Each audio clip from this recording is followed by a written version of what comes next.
Hello and welcome to the Weekly Stuff Podcast with Jonathan Lack. And Sean Chapman. As always, we are here to talk about stuff. Yes. If you didn't get the memo already, probably going to be the last episode I remind you of this. We were WGTC Radio. We were? We were. Oh, shit, we were. For 75 episodes. Yeah, that was a lot of episodes. Now we're the Weekly Stuff. Yeah, for like 3 episodes. Otherwise, it's the same thing. Yeah. JonathanLack.com. That's where this podcast is hosted out of right now. You can go there, look at our whole podcast archive, come back every Friday for new episodes. So far, mostly every Friday. Every Friday. That's true. We did miss last week. The basic reason was we had some scheduling difficulty, but we could have made it work. Yeah. Overall, there just wasn't enough to talk about. Yeah. And we would rather have pushed it back to this week and had plenty rather than kind of stretching for things. Yeah, had 2. It's better to have 1 good podcast than 2 shit podcasts, I think. Exactly. And as always, I'm trying to start a new thing here with the podcast. I put this out on Twitter yesterday, and I'll mention it here too. If you ever have suggestions for stuff you want us to talk about, just drop me a line. Twitter @JonathanLack. Emails and everything else is up on JonathanLack.com. You can look at contact stuff there. Don't be ridiculous. You've listened to our podcast. You know we're not going to cover the next season premiere of True Blood or something. Yeah, or like the Super Bowl. Yeah, don't ask us about that. But if there's a specific thing, you see a news item, a video game, something like that you think we would want to talk about or you would like to hear us talk about, just mention it. Things fall through the cracks. And I'll try to do a little more audience interaction on that side in the future. Sure, sounds good. That's my thought on that. Other than that, what other sort of stuffage is there to get out of the way? We still have the new podcast archive is over at JonathanLack.com if you ever want to look at that. As I mentioned last time, it's got every single episode archived on MP3. I had a much more elaborate build of that webpage, and I was actually pretty proud of it because it would have looked great. It would have had a streaming version embedded on each one, too. Oh, sexy. Blogger could not handle it. It kind of makes sense. Crashed my everything. Yeah, I can kind of see that. Yeah, too bad. Maybe one day I have the code for it, so I could restore that, but we will see. For now, it still looks good. It's got everything. Other than that, Sean, what have you been up to? Well, for me, I've had a weird urge over the past week that came out of nowhere where I felt like I desperately wanted to play Pokemon, but I discovered my actual urge was to see the world play Pokemon. I wanted to talk about this. Yes, because I have intermittently over the past week, because I've been incredibly busy over the past week, so I really have done almost nothing worth mentioning here. Yeah. But over my my labors and toils, every once in a while I'd go on to twitch.tv/TwitchPlaysPokemon, a live streaming channel, and laugh. Yeah, and where one enterprising entrepreneur has decided to hook up this thing where it's basically Pokemon Red emulated. And I think it's actually a version of Pokemon Red that's kind of modified so it has all the Pokemon in it. But the gist of it is it's up on a Twitch channel where you can vote. Basically, well, not vote. You can enter your commands, which is for the Game Boy Color. It's just up, down, left, right, A, B, or start. And everybody enters commands into the Twitch chat. You just type what it is, left, right, whatever, and then that enters the command into the emulator, and then the character on screen does it. And it is fucking incredible. It is amazing. It is so funny and awesome. It's really hard to explain, It's just utter fucking chaos because there's 80,000 or something fucking people who have are actively contributing to it. It's gotten immensely popular on Twitch, and it's really fun to just drop in one day and then see this they're in this maze part in the fucking Team Rocket base or whatever, and then the next day they're still in that fucking maze because they got to the end of that section where you fight Giovanni and you need to get the Sylph Scope to go see ghosts or whatever.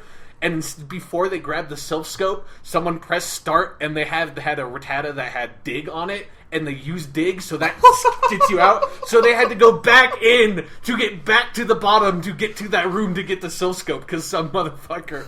Because people... It's a fascinating psychological experiment because you have these people who actually are trying to play the game and kind of trying to corral this mass of tens of thousands of people to be everyone just keep on going right, or it's let's try to organize, let's make some sort of order. You have these people fighting for order, and then you have the fucking people who are just want to see everything burned down to the ground, and they just type in start over and over and over again because there's no 99% of the time there's no good reason to use start, especially nobody, like, the only reason you start is to, like, switch out your Pokemon order and stuff. Nobody's ever going to do that. So they just end up pressing start and then, like, checking the Pokedex for, like, an hour, or, you know, they press start and then, like, accidentally throw away, like, rare candies and stuff. There was a part where they went into the most dangerous thing in this experiment that can happen is going into your PC, because you can let Pokemon go in the game. They let their starter Pokemon go. They let Charmeleon. They had a Charmeleon, and they let him free. It's amazing. It's an incredible social experiment. It's been going on for like a week now. It is amazing. And have you seen? To me, what's even better is the side account that was set up, which is Twitch Plays Pokemon Plays Tetris. Did you see that? Yeah, I saw that, where it takes the input commands for the Twitch Plays Pokemon channel and just puts those into Tetris, which is like a version of Tetris where you can go up, so it's just crazy. That made me, as much as I love watching the Twitch Plays Pokemon, the Twitch Plays Pokemon Plays Tetris made me laugh pretty much nonstop for about 10 minutes. Yeah. But the thing that's incredible about the Twitch Plays Pokemon is that they're, like, over halfway through the game at this point. Yeah. Like, they're actually fucking doing it. Like, it's, you know, Pokemon is a game that reasonably you can beat in, like, 12 hours if you know what you're doing. Right. It's taken them, like, you know, 7 days of straight playing. Like, it's on all the time. Yes. So that's 7 fucking days of playing the game. But they're going to get there eventually. They're getting there. Like, they went through the entirety of Mount Moon without ever using Flash, because there's no possible way you can organize that. So they just... It's like the actual manifestation of that old saying that, like, a million monkeys in a room with a million typewriters for a million years would eventually write the works of Shakespeare. It's totally that. Yeah. Tens of thousands of people playing, all inputting random commands effectively for Pokemon at the same time. Eventually, you're going to beat the fucking game, because that's the way Pokemon's designed. I cannot wait until we get the, you know, anthropological study of this as a book, and then the, like, terrible Hollywood movie made off that book. Because it's going to get to that. Joseph Gordon-Levitt in Twitch Plays Pokemon. I do love that Joseph Gordon-Levitt can be that new go-to. We just put him in things, even though he's a good actor and we all like him. He's a really great actor, yeah. But he would fit in so many of these bad ideas we have. All right, so... That's really all we need to talk about this week is Twitch Plays Pokemon. Yeah. No, but what else are we going to talk about this week, Sean? We have The Last of Us Left Behind DLC. That will be our main topic. Last year, when did that game come out? June? Yeah, it was summer. Right after that game came out, we did a big episode picking apart The Last of Us. We've talked about it several times since then, but that's our main discussion of that. If you want to go listen to our review of the full game, you can do that, and today we'll review the DLC. We've got a couple other little things, some casting news, some movie trailers, some random bits of stuff. So we'll get into all that. Yeah. So you've been watching Twitch Plays Pokemon. Yes, I have. My week has pretty much been school stuff, too. It's been busy. But before that, I was playing a game I want to talk about a little bit here, which is Final Fantasy III. Like Japanese Final Fantasy III. Japanese Final Fantasy III. They did that DS remake in 2006. I played that on the DS a little bit, but that was at a time. That was at a time where I didn't really know how to play RPGs like that. So I never got very far in it. The days before Persona. Yes. Now I'm actually really good at this kind of game, but well, we'll talk about it in a second. But yeah, so this is on PSP. There was a PSN sale on Final Fantasy games last week, so I grabbed this because I've always wanted to play the whole thing. And honestly, we've talked about before how much both of us love the original Final Fantasy. Yeah. It's just this really cool, almost like, a D&D sim kind of game. Yeah, it's a really free-form RPG. Yeah, and Final Fantasy III is really the only sequel to that game in the Final Fantasy series. Yeah. It is very similar to that. The DS version that you can get on PSP and PS Vita, and you can also get it on iTunes and Android and everything now. Yeah, they're doing that now. Yeah, it's also a launch game on the Ouya. On the Ouya. Oh, Ouya, great. or whatever the fuck that thing is, yeah. Yeah, the console that nobody bought. Yeah. The console that just... It happened. Yeah, you can buy it there too if you happen to have one, and I know no one listening does, so never mind. Yeah. But no, yeah, it's so the DS remake, as I said, has a little more story. They made the characters a little more characterized, which is a good choice. It's nice to have them have a little bit of a personality. But the storytelling is light. You're warriors of light. You Crystals. have to go. Yeah, crystals. You got to find the crystals, save some stuff. weird, alternate dimension stuff at the end, but that's Final Fantasy for you. Yeah, it always gets fucking weird at the end, no matter, even the good ones. But mostly, this is a style of game I really, really love and get lost in because, one, the storytelling is sparse to a degree where my imagination can kind of run wild with it. Yeah. And I really love that. Like, there is characterization there, but I tend to characterize more. Like, the knight character in the game, he became a monk because I figured he failed to protect his lady in the way he should have, so he took a vow of celibacy and became a monk. That's how I chose his job. Yeah. So that kind of thing. There is a job. This was the first game in the Final Fantasy series with a job system. That's really fun to play with. Mm-hmm. Sometimes the game is a little wonky in how it makes you use it. And certainly you advance in the jobs you have at the start so much over the course of the game that when you get to the higher level jobs later on, you aren't really incentivized to choose them. Yeah, it's kind of like in Pokemon where it's like your starter Pokemon is so powerful, why the fuck would I use anybody else? And to the game's credit, it is balanced in the DS version, so those starting ones are almost, they have the same, they have advantages, the later ones have advantages. Yeah. One is not necessarily better than the other. But yeah, so there's those problems, and definitely there's a big problem I'll talk about later. But I had a blast playing through this game. It looks incredible on the PS Vita. If you ever went back and looked at this on the DS, it was a nice 3D remake, but it definitely started to show its seams very fast.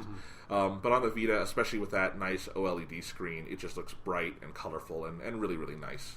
So I think it's a really fun type of version of this game. I really, really loved playing this right up until the end, where for some reason the people who made the DS remake decided not to balance the ending of the game, which is you have about a 2.5 hour stretch at the end where you are not allowed to save. Once. You go through a whole dungeon, and one of the nice things about Final Fantasy III is none of the dungeons are long. Like, you can sit down and play any of them in one sitting. It's not over the top or anything. But anyway, you've got this last dungeon, 2 bosses right there. Then you think you're done, and then they do the thing where it starts up again, and you have 5 bosses, and then the final boss.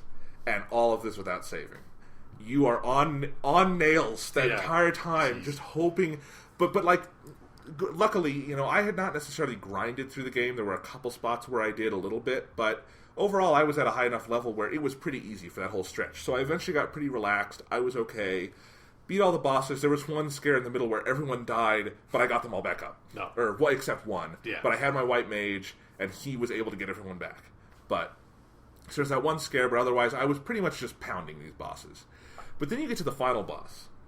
And this final boss is so much more absurdly strong than every other boss in the game. Mm-hmm. You just get fucked. I started fighting her within 2 turns, everyone was dead.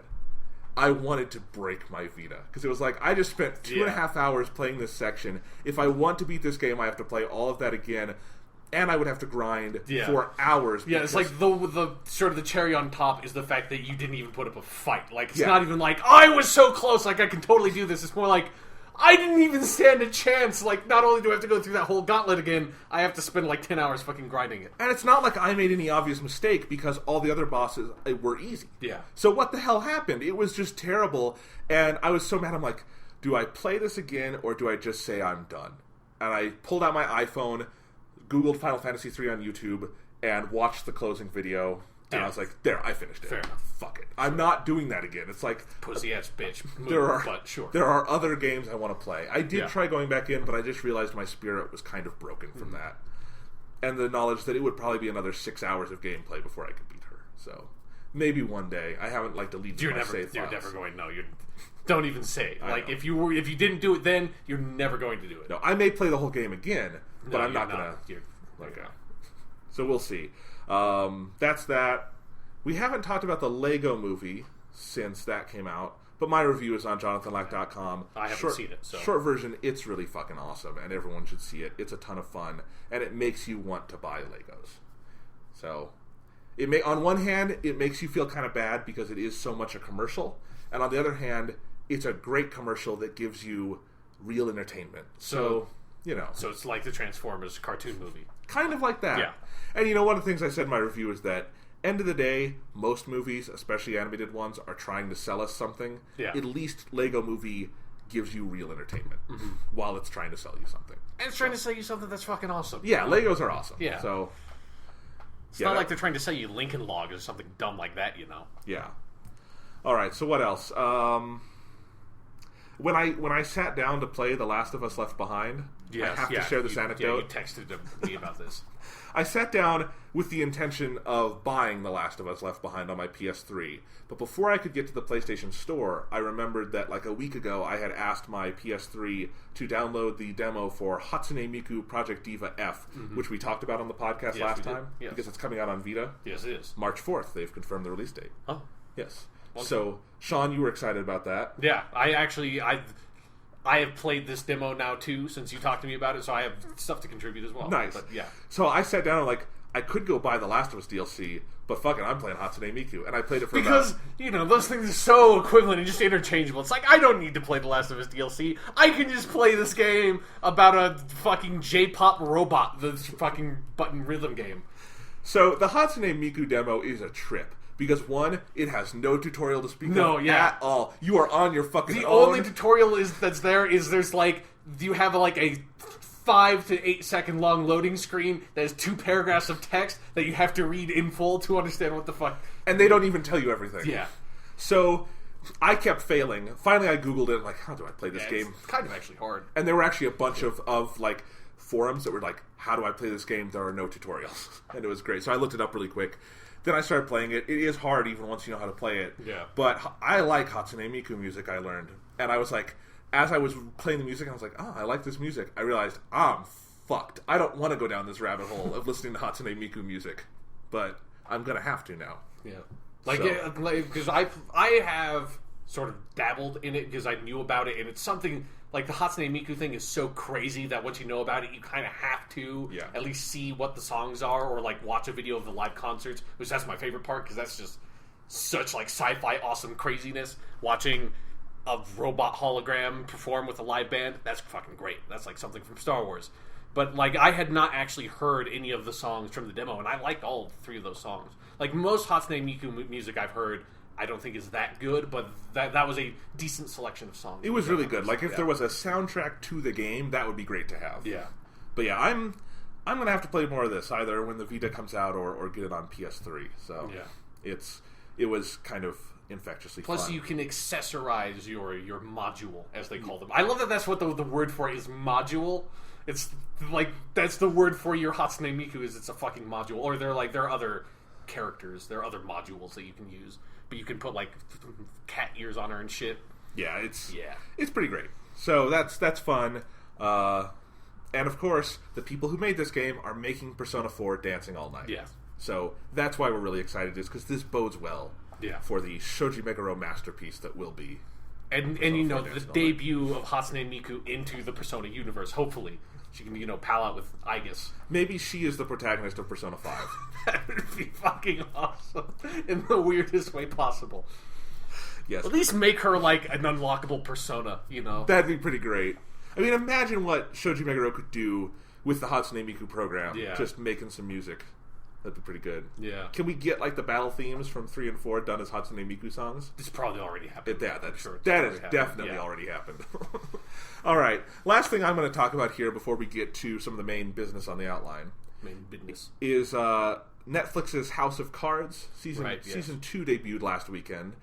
Season 2, it arrived. It arrived. Debuted is a weird word to use when the whole season just comes out. It occurred. And we've talked about this before. The Netflix model, to me, makes little to no sense. Even though this is how I kind of like watching shows, is just having the whole set and watching them. Yeah. House of Cards is so not made like that. It's just a normal TV show. Every episode is its own thing. It does not demand at all to be binged to me. It's just... I watch an episode and I feel like I got an episode. I'll come back next week. That's how I'm wired when I watch this show in a weird way. So, anyway... I'm going to talk about this because I did talk about Season 1 on the podcast last year. Yes. Once I'd watched it, because I watched Season 1 pretty fast. And recap of my thoughts on that, I thought Season 1 of House of Cards, Kevin Spacey is amazing and awesome and fun, and that's why you watch this show, is because... I don't know how much more entertaining this is than Kevin Spacey just reading the phone book with a southern accent. But either way, you get Kevin Spacey for, an hour at a time, and he is awesome, and he's playing this, villainous, evil congressman with a silly southern accent, and that's reason enough to watch. And I think for a while, they had the whole show around him calibrated pretty well, where the show was on that same kind of silly, overblown wavelength where everything was about the excessive corruption of Washington and about this political gamesmanship. And I think the first 8, 9, 10 episodes of House of Cards were really fun for that reason. Not without some problems here or there. The show never had any clue whatsoever in that first season what to do with Kevin Spacey's wife, played by Robin Wright. Mm-hmm. It's like they looked at all the other cable shows and said, all of these shows, like Breaking Bad, The Sopranos, Mad Men, have the wife character. Yeah. So we have to have the wife character. And then they forgot to give her a story. And it was just every week she was doing something that made no sense and never tied back into the main plot. And in the season 2 premiere, they take the story that was building in season 1 and just kick it out the door. And it's hilarious. It is hilarious how much of a left turn that character takes in season 2. But anyway, so season 1 had some dumb stuff. And then, sadly, I kind of thought the end of season 1, for one, was completely anticlimactic, built to nothing, and then just kind of stopped. It was like we got 13 episodes, but we didn't get a finale. So that was weird, really anticlimactic, and by the end, the dumb subplots were kind of growing, and then they took over the show for those last couple of episodes, and that was disappointing, and it kind of... I wasn't even sure I was going to watch season 2, but it came out, people were talking about it, I was like, I could talk about it on the podcast. So I've watched the first 4 episodes, that's what was sent to TV critics, so I'm making the same judgment everyone else did. Mm-hmm. And it is better than the end of season 1 in some ways. None of it is as good as the early stuff in season 1. But, like, the first 2 episodes of season 2 are still mired in those dumb subplots, and some of them get dumber. Basically, there's this big event that happens in the premiere that a lot of people have been talking about.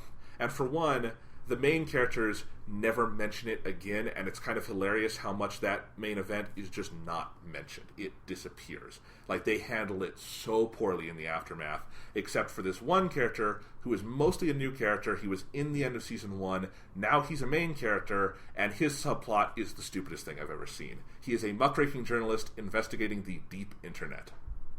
What is the... I don't know. Is that what Twitch Plays Pokemon is? Is that the deep internet? No, the show says 95% of the internet is... You cannot access it on a normal browser. That's the deep internet. And then in one episode, he's talking to a duck on an iPad. It's... His story is mentally retarded and awful. And just... Like, you want to just fast forward through his scenes. And there are some other dumb subplots. Mostly they get wrapped up. Again, the Robin Wright character, they wrap up her dumb subplot, and then she becomes a much more integral part of the show. Her performance gets to be better because they make that character a little more assertive. She has more of a function. Her relationship with the Kevin Spacey character is better fleshed out, I think. So they've improved on that side. Kevin Spacey is still fun, but you have to wait until episode 3 before he's doing his thing again. And once he's doing his thing again and all the political gamesmanship, those 2 episodes are a lot of fun because you have that element back on the show. Nice. And if they can continue that, that's what the show is. Outside of the Kevin Spacey character and his political stuff, the show is way too serious. It thinks it's smarter than it is and more dramatic. This show is so completely unrealistic. Mm-hmm. It should just be silly and fun, and, the political gamesmanship is evil. Let's just have fun with it.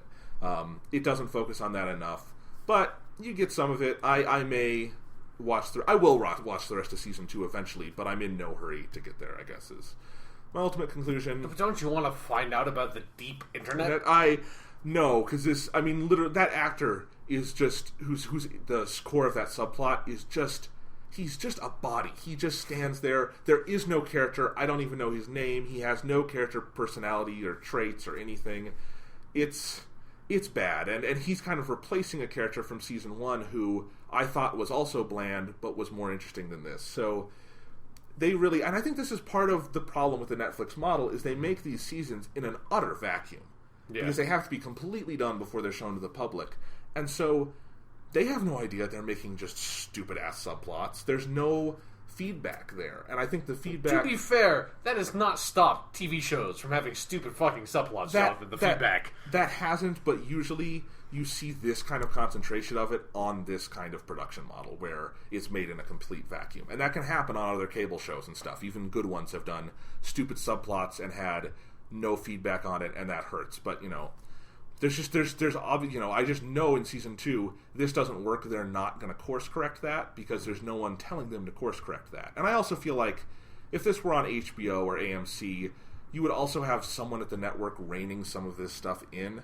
And I think you see that even on the great shows, networks do have input on things like Breaking Bad and Mad Men and The Sopranos and Game of Thrones, and that input can be healthy. I think Netflix, because they're starting out and they think auteur approach is the best, I think these people they kind of can just make their show. And that works well. Orange is the New Black is a really good show on Netflix, but House of Cards is wants to be better than it is. But what if Netflix does have input, and that's like, what if Netflix is trying to tell us about the deep internet, is trying to warn the world that the deep internet is real, that it's out there, and it's dangerous, and is coming for us? The public needs to understand, Jonathan. I think we should try to investigate the deep internet. We should get our podcast into the deep internet. We should get an iPad with a talking duck. Exactly. I mean, I've already got one. But exactly. We should get another one. And apparently this iPad can also scan your fingerprint with the camera.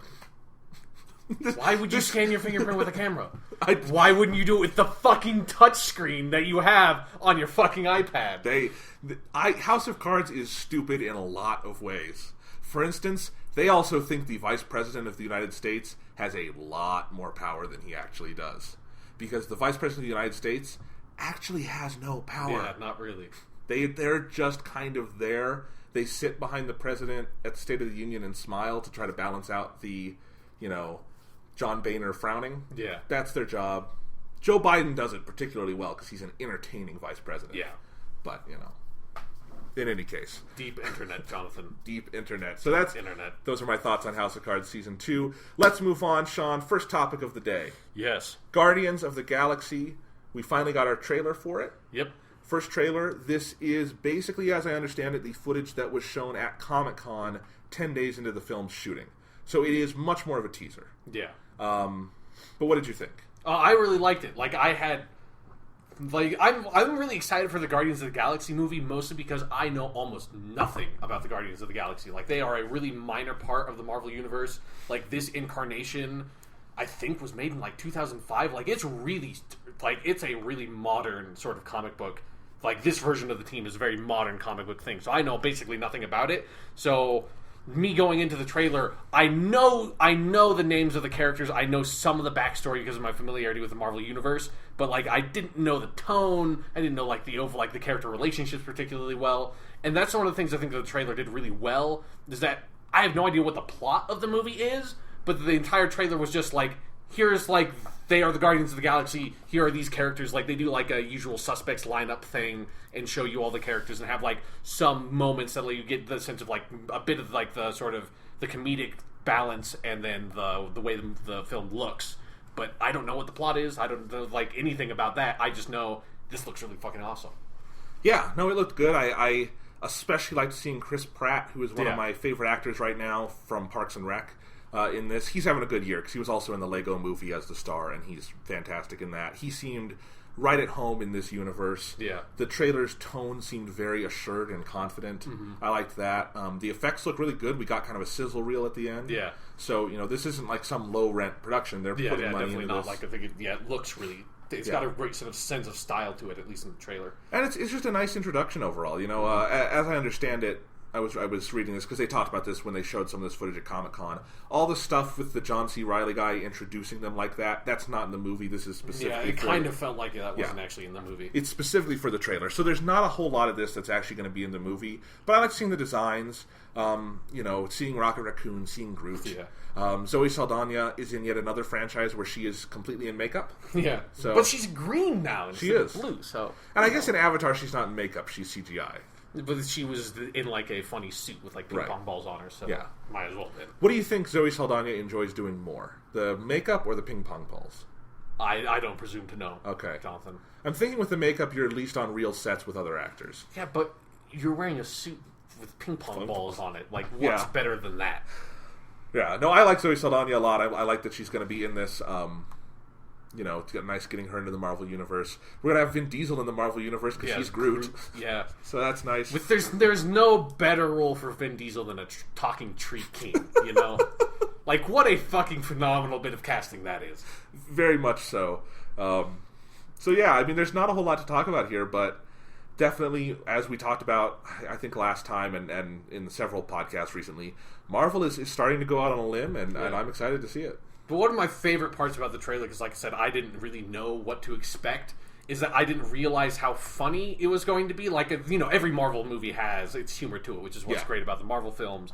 But usually, like this trailer felt like it had a much heavier comic side to it. Yes. And I thought it was really great how they kind of played that up, where the way the trailer opens, it looks like it's like the opening for like a Captain America or a Thor trailer. You know, it's very serious with fucking Star-Lord going into this tomb with some artifact. He gets the artifact and then all these guys ambush him and like the music kind of swells and he's like, I'm Star-Lord. And then like the music kind of drops and you realize, oh, okay, this is the tone it's going for. I thought it was a great sort of bait and switch moment in the trailer. And I think there's been a lot of jackasses online recently making fun of this movie for being like, why is Marvel's, they're so stupid, why are they making a movie about a raccoon? Who do they think will like this? And I hope this trailer makes people understand the movie knows it's silly. Yeah. It's the movie is fucking aware that one of the main characters is called Rocket Raccoon. Yeah, it is not trying to be like serious, you know, Christopher Nolan's Rocket Raccoon. And I think people expect for some reason that's what this movie is, and like Marvel just doesn't get that Rocket Raccoon is silly. No, they get it's silly. I hope this trailer... or understand how ridiculous of a title Guardians of the Galaxy is. Or Star-Lord, you know, they're making fun with it. Star-Lord. And honestly, that's going to be fun, because one of the great things about Marvel so far is that none of their movies take themselves too seriously. Yeah. Incredible Hulk possibly accepted, and and you know this is a nice evolution of that, you know, and I've heard that it is very comedic intentionally in tone, and that should be a blast, because as Thor: The Dark World proved, comedy in Marvel movies can be great. Yeah. Although one thing I'm curious about with it, because you know the state of the Marvel universe in the films is much different from the state of the Marvel universe in the comics, is that I know Star-Lord is like half alien and half human. Who the fuck, unless this movie takes place in the future and there's like time travel shit, who the fuck is the human that left? Like, how did Star-Lord get out into space to become one of the Guardians of the Galaxy? That's my question. We shall find out. I mean, there's been plenty of interdimensional portals in the Marvel movies so far. Sure, but but in like the Marvel movies, it's not like this well-defined thing of like we like know about like Krees and Skrull and shit in the comic books. Like it's a well-established reality that space travel and interdimensional portals and shit just kind of happens. In the movie is not so much. So yeah. Well, we shall see. And then also, you know, these characters are not going to be in Avengers 2, at least not as main characters. I'm sure they could make a cameo or something. But I do think this movie is going to be leading fairly directly into Avengers 2, because Thanos... Thanos has a lot of stuff to do with Guardians of the Galaxy. I know that much, at least. So it definitely, I like that, you know, especially, we've got Captain America the Winter Soldier kind of bringing S.H.I.E.L.D. back into the fold, then we're going to have Guardians, then we're going to have Avengers. I think we're kind of now getting into that part of Phase 2 where we're really building up to the next Avengers movie. Yeah. And that should be fun to see plot-wise where that's all going. I rewatched the original Avengers like a week or so ago. That movie's fucking awesome. It's amazing. I almost forgot how good that movie was, because I'd only seen it, like this was only the second time I'd seen it, because I was on the movie theater. So I saw it was on Netflix, and I was just like, fuck it, I'm just going to watch Avengers again. The movie's so fucking good. Yeah, I'm going to rewatch it sometime soon, because I've got the Blu-ray, but I haven't watched it yet. It's so fucking good. God damn, it's such a good movie. It's great, and Thor: The Dark World comes out on Blu-ray this week, so nice. I might have to do a Marvel marathon. Yeah. Watch a bunch of those. I still haven't picked up Iron Man 3 because it was really overpriced when it came out on Blu-ray. I don't know why. But yeah. Anyway, I'm just excited to watch Thor: The Dark World again because I want to see Thor hang up his hammer. Just put that moment on repeat. Yes. I mean, there's got to be gifs of that, right? Yeah, there must be. Or there will be once the DVD is out. Yeah. And that will be like my new screensaver. No, so Guardians of the Galaxy, we're looking forward to it. Good year for superhero movies, hopefully. Did you also hear about the Vision is going to be in Avengers? Yeah, 2? yeah. Played by Paul Bettany. Mm-hmm. So, and he obviously is the voice of Jarvis, so nice to see Paul Bettany, who has done really good work as Jarvis, getting a bigger role in the next movie. So, yeah, we'll see what they do with Vision. Speaking of casting, this came out last night from when we're recording this. Variety reported on what looks to be the final casting for Josh Trank's Fantastic Four movie that Fox is developing right now. Yes. This is a real thing. They're actually making it. Yeah, it's not like Justice League. It's still a rumor. Yeah. Who knows? By the time Batman vs. Superman comes out, it may well be just called Justice League. Just fucking skip the world's finest aspect of it entirely. Just fuck it, it's got Wonder Woman movie in it. This is Justice League, whatever. Yeah, close enough. 3/5. We're good. Anyway, Yeah, so we've got the Fantastic Four casting. If you don't know, Josh Trank, who's directing this movie, did Chronicle a couple years back. That's the found footage superhero movie. I hate the found footage side of that movie because found footage is the worst thing to happen to cinema ever. That's a bold statement. Found footage is mentally retarded. I'm going to say a name right now. Shia LaBeouf. Shia LaBeouf is better than found footage. Shia LaBeouf is a dick outside of movies, but to me he's mediocre at worst in movies. Okay, if I'm just going to say Transformers 2, I'm just going to say that. Imagine how much worse Transformers 2 could have been if it was found footage. The way the action scenes are shot, it practically is fucking found footage. But what if the whole movie you had to hear Shia LaBeouf shouting out excuses for why he's filming it? That would be even more annoying. That would maybe make the movie so bad it would at least be funny, isn't how bad it is. Like, that movie's just a fucking bore. Alright, well anyway, I hate found footage, but Chronicle, if you can get past that, and it's difficult to, because boy do they have to stretch at some points to keep the found footage thing going. It is a really good little superhero movie. Dane DeHaan, who is playing Harry Osborn in Amazing Spider-Man 2 this summer, is the star of that, and he's fantastic in it. Michael B. Jordan, who is one of the pieces of this Fantastic Four casting, who we actually knew about previously, but he's a really good actor, and he was really good in Chronicle, one of the best parts of that. So, definitely, that movie, I can understand why they want him to do Fantastic Four. And the interesting thing, there have been rumors about this, but definitely this casting, if it turns out to be the final casting, definitely confirms the direction Fox is going, which is that they are having a much younger Fantastic Four than has previously been done on film. Yeah. All of three of these actors are 26 or 27. One of them is 30. But anyway, it is Miles Teller, who you would know from The Spectacular Now, which was this indie movie that came out last year, very acclaimed. Yeah, we would know him from that. Yeah. Well, I don't know if everyone would know him from that. That's definitely his most acclaimed role. Yeah. He's been in some other things where I think he's been hit and miss because he's been given hit and miss parts. He's very, very good in that. That's a good movie. If you want to see his performance range, that's where you would go. That's probably what they're casting him out of. Mm-hmm. And he's going to be playing Reed Richards. Don't know how Reed Richards has his PhD at age 26, but, we'll see. It's Reed Richards. He probably had a dozen PhDs at the age of 26. Like, okay. He fucking went into the negative zone. Like, let's not be crazy. All right. There's nothing weird about Reed. Like, in the Marvel or in the Ultimate Universe, fucking Reed Richards is like 16 and he went to the negative zone, so... Okay, never mind. Yeah. These are comic book movies, Jonathan. Okay. Michael B. Jordan is playing Johnny Storm. Michael B. Jordan, you would know from The Wire. That was his first role. He was Wallace on season 1 of The Wire. Great performance. He was in Fruitvale Station last year. He was in Chronicle. He is a fantastic actor, and that's the most exciting piece of casting here because he's going to make a good Johnny Storm. Mm-hmm. And who knows? Maybe one day that'll mean he'll play Captain America. Yeah, exactly. Chris Evans did. So when this franchise blows out, he'll get a new franchise. When Chris Evans gets upgraded to some other superhero now, right? Which, hey, I'd watch Michael B. Jordan as Captain America. He's a good actor. Kate Mara, who you would know from House of Cards, is playing Sue Storm. More on that in a minute. And Jamie Bell, who you would know from he was the sort of deckhand in Peter Jackson's King Kong movie. He was Tintin in The Adventures of Tintin. Been in some other stuff. He's a very good actor. He'll be playing The Thing. Yes. I like how you call everyone else by their actual names, but when you get to Ben Grimm, he's the Thing. You racist motherfucker. Just because he looks like a rock monster, you call him the Thing, you fucking dick. I forgot his name for a second.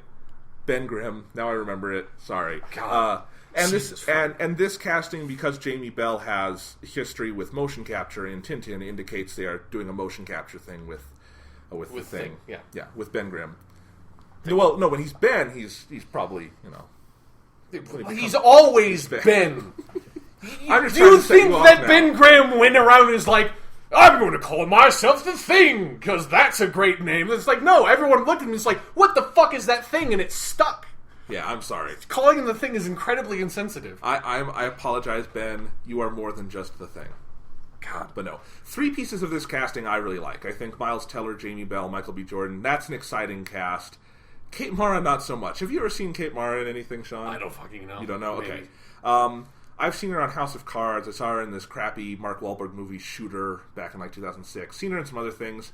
I think Kate Mara is an okay actress, but she's that kind of actress who does one thing, and she does it okay, which is kind of this sort of boring, quiet, like, intensity where she's kind of, strong, but also in a very quiet, reserved way where she lets people walk all over her. That's the kind of character she plays. Is she, like... Does she have, like, no presence and seems almost invisible to you on screen? Because that would be incredibly appropriate casting. It would be appropriate to a certain degree, but you when also... she was trying to be invisible, at least. Yeah, but you also want Sue Storm to evolve into an interesting character. Yeah. And, it feels very much like the Jessica Alba casting to me, where, honestly, I almost forgot that she fucking played Invisible Girl. And I don't want to be mean, I have seen Jessica Alba give more impressive performances than Kate Mara. So, it feels like 3 of these pieces of casting, those are actors who are up and coming in really interesting ways. They are very good in a lot of movies you can point to and say, that's why you would cast them as this character. Kate Mara bores me, and I spent about 30 minutes last night just listing other actresses who could play this. I limited it to actresses 30 or younger, because that's how old Kate Mara is. And I limited it to actresses who are available to be in a superhero movie. So no Emma Stone, no Zoe Saldana. Yeah. Zoe Saldana is also a little older. And then also Zoe Saldana, like, the Invisible Girl spins, or Sue Storm should spend most of the movie not in makeup or CG. So she obviously wouldn't want to take the role. No, she wouldn't. But no, the obvious names that came to mind for me were Olivia Wilde, right off the bat. She is turning out to be a very, very, very good actress. Maybe and I can understand the argument that someone like an Olivia Wilde probably has too much of a presence for a character who does have to start out with that invisible, less assertive side. But I think, she's an actress, she could play the range. And there's so many different sort of versions of Sue Storm that you don't have to have the character be like that, the way she is in the original comics. I thought if Anna Kendrick would be... Anna Kendrick needs to be in a superhero movie one day. Why not this? Well, maybe because there's a better role out there for her, who knows.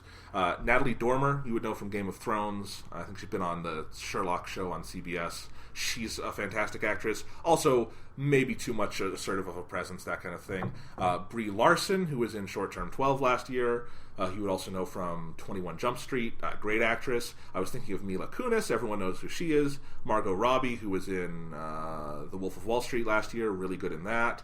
Or even if you want to keep it in the Mara family, Rooney Mara, Kate's younger sister, much more interesting actress. Like, vastly more interesting actress.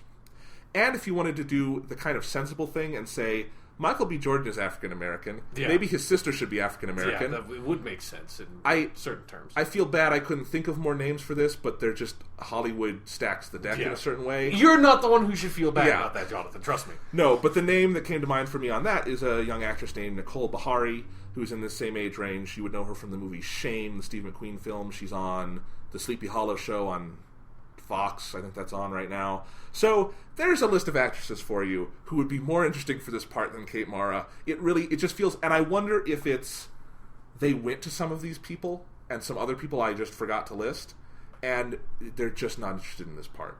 Because Kate Mara seems to me like the kind of actress you get when more interesting actresses will not do it. Maybe they saw what happened to the other Fantastic Four movies. Well, and I can understand that because, who knows, if they've underwritten Sue Storm to that degree again, I can understand people not, even for the exposure, not wanting to do this movie.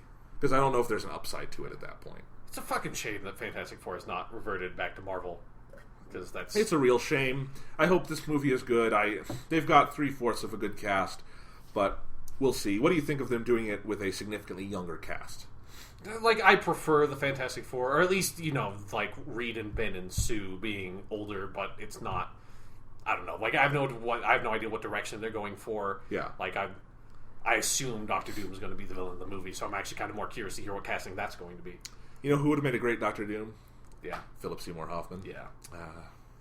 Yeah. We love you, Philip. Yeah.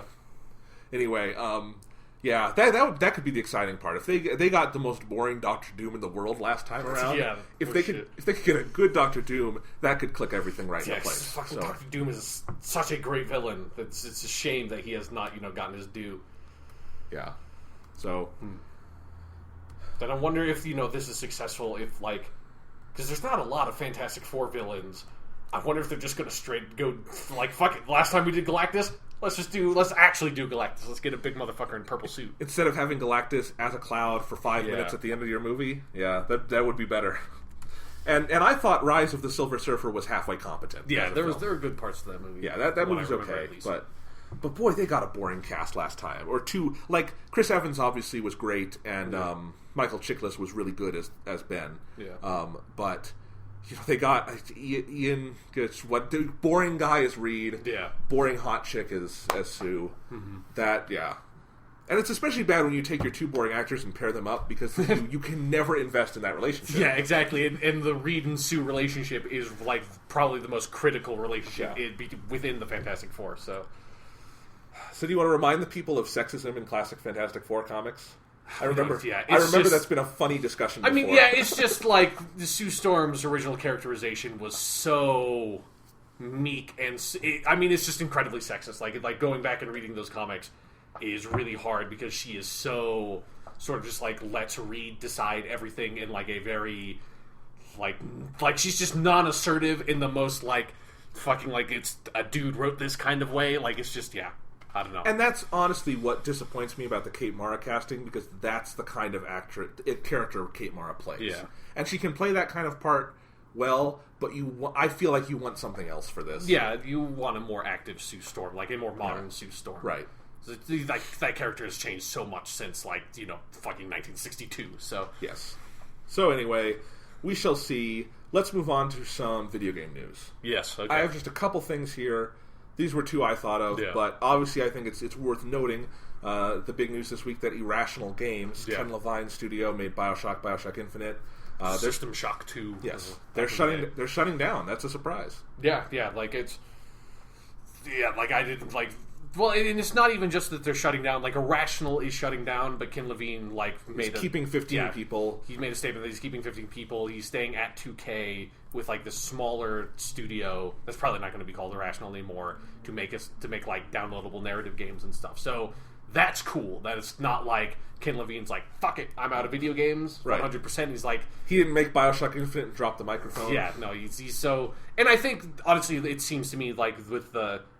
I don't know, Ken Levine at least has the reputation of being a very sort of like auteur video game developer, like that. It was in a lot of senses kind of hard to work with because of how strong his creative vision is and how like he's so non-corporate he is, that it's probably a lot better for him to have a smaller studio, because for God's sakes, Bioshock Infinite had like a 5 or 6 year long development cycle. Right. So it's not necessarily surprising to me that the studio got shut down, because after I saw that news, I was like, how many games has Irrational made? And I looked at it. System Shock 2, I think, came out in like 98 or 99. They've only made like 6 or 7 games. Yeah. So that's not... The studio, while like, Bioshock and Bioshock Infinite are really critically successful, and they did sell millions of copies, they're not like Grand Theft Auto. Like, they're not something really crazy. And so spending money for like a 5 to 6 year development time on a game that...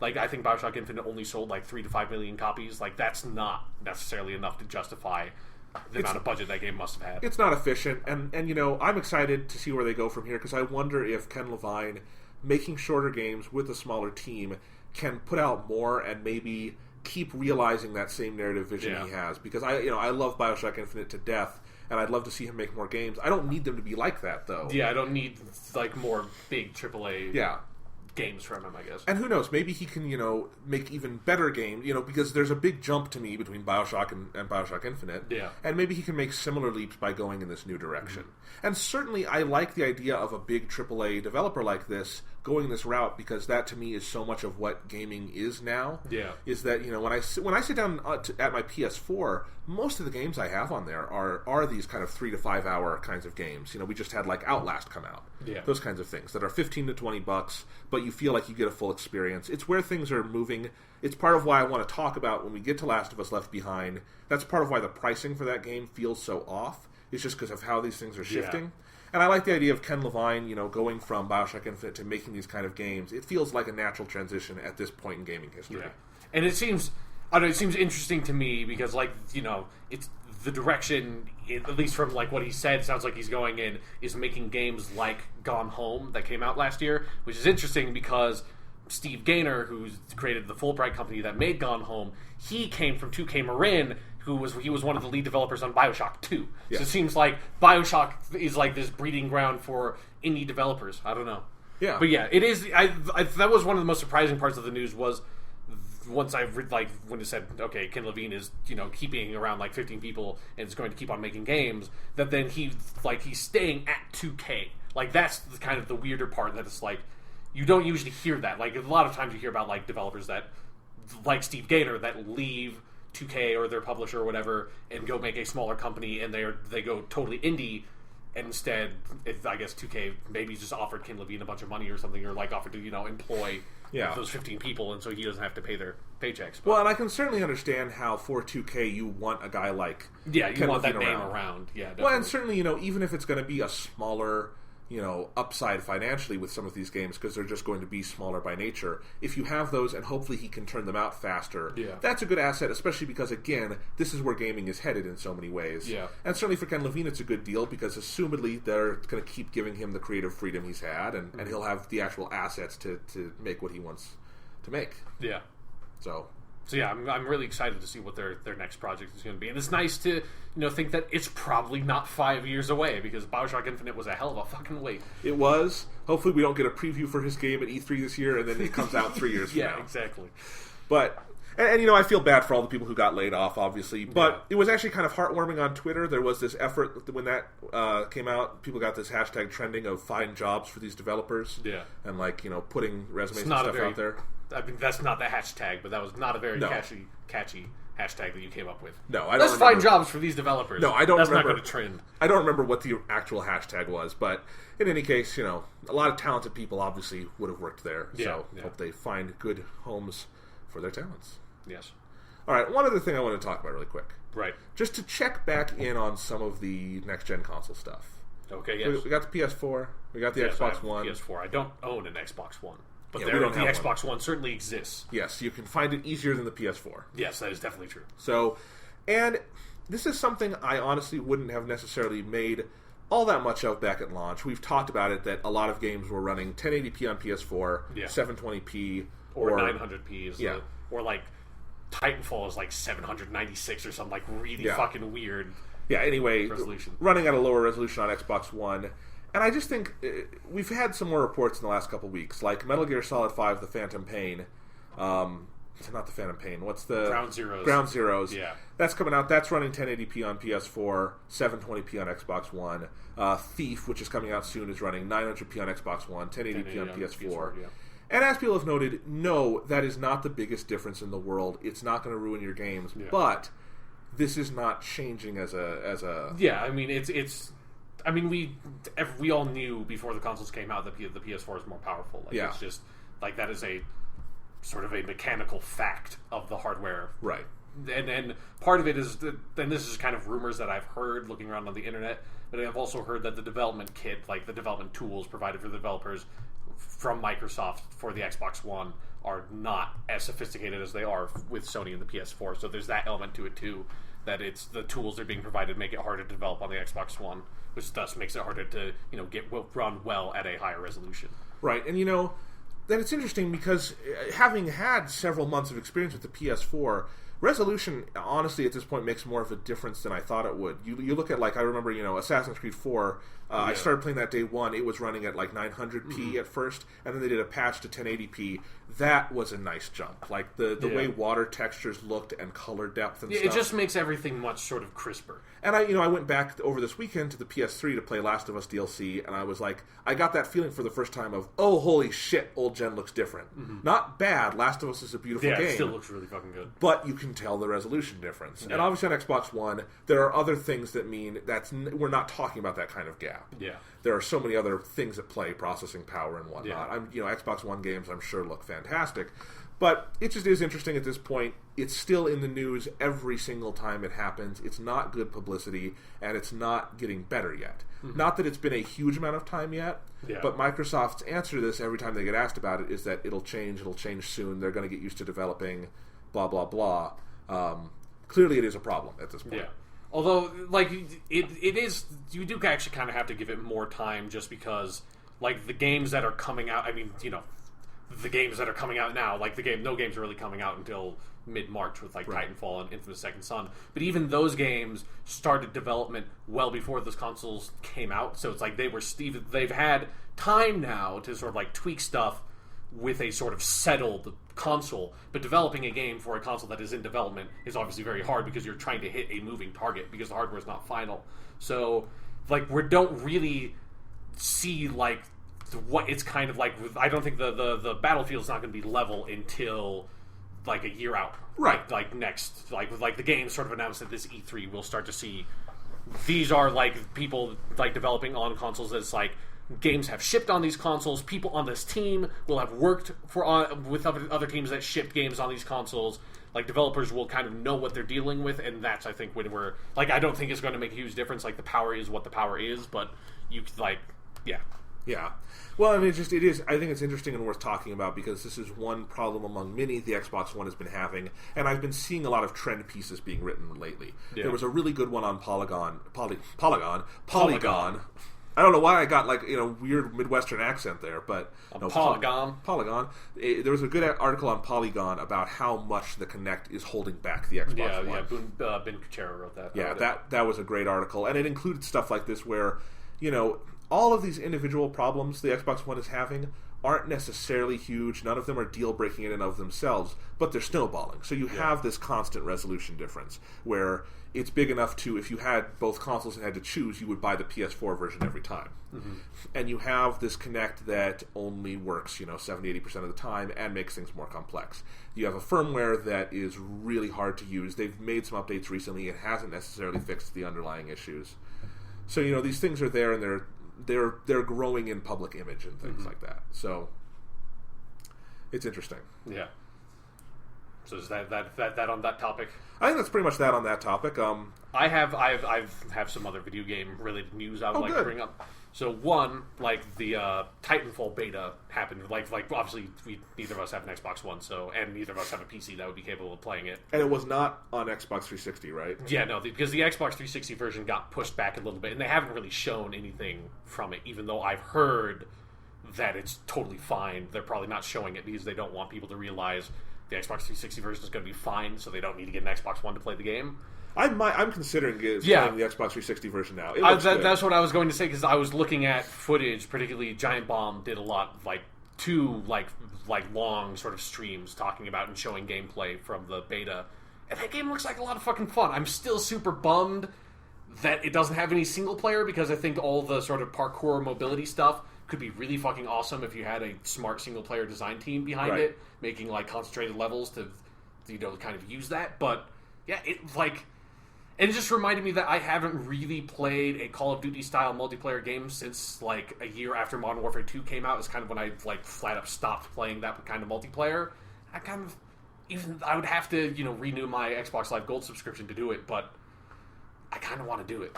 I might, and it'll depend on timing, because I think there are some other games that will be out at that point that I'll be playing. Dark Souls 2 is coming out the same day as Titanfall, so I'm definitely going to get that. And then Titanfall's going to get crushed. No, okay. And then Second Son is coming out a week after it, but eventually, Titanfall. Yeah, would be interesting. Yeah, no, it could be fun.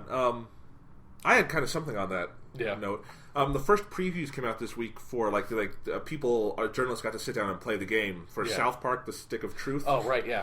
I didn't even know what that game was, honestly. I thought it was a $15 downloadable title. Yeah, I knew about the game. I knew Obsidian is making it and stuff, and Trey Park and Matt Stone were writing the script. But I thought it was going to be a $15 title. It's a fucking $60 game, and it looks worth it. Yeah, it looks fucking really great. I am going to play that game.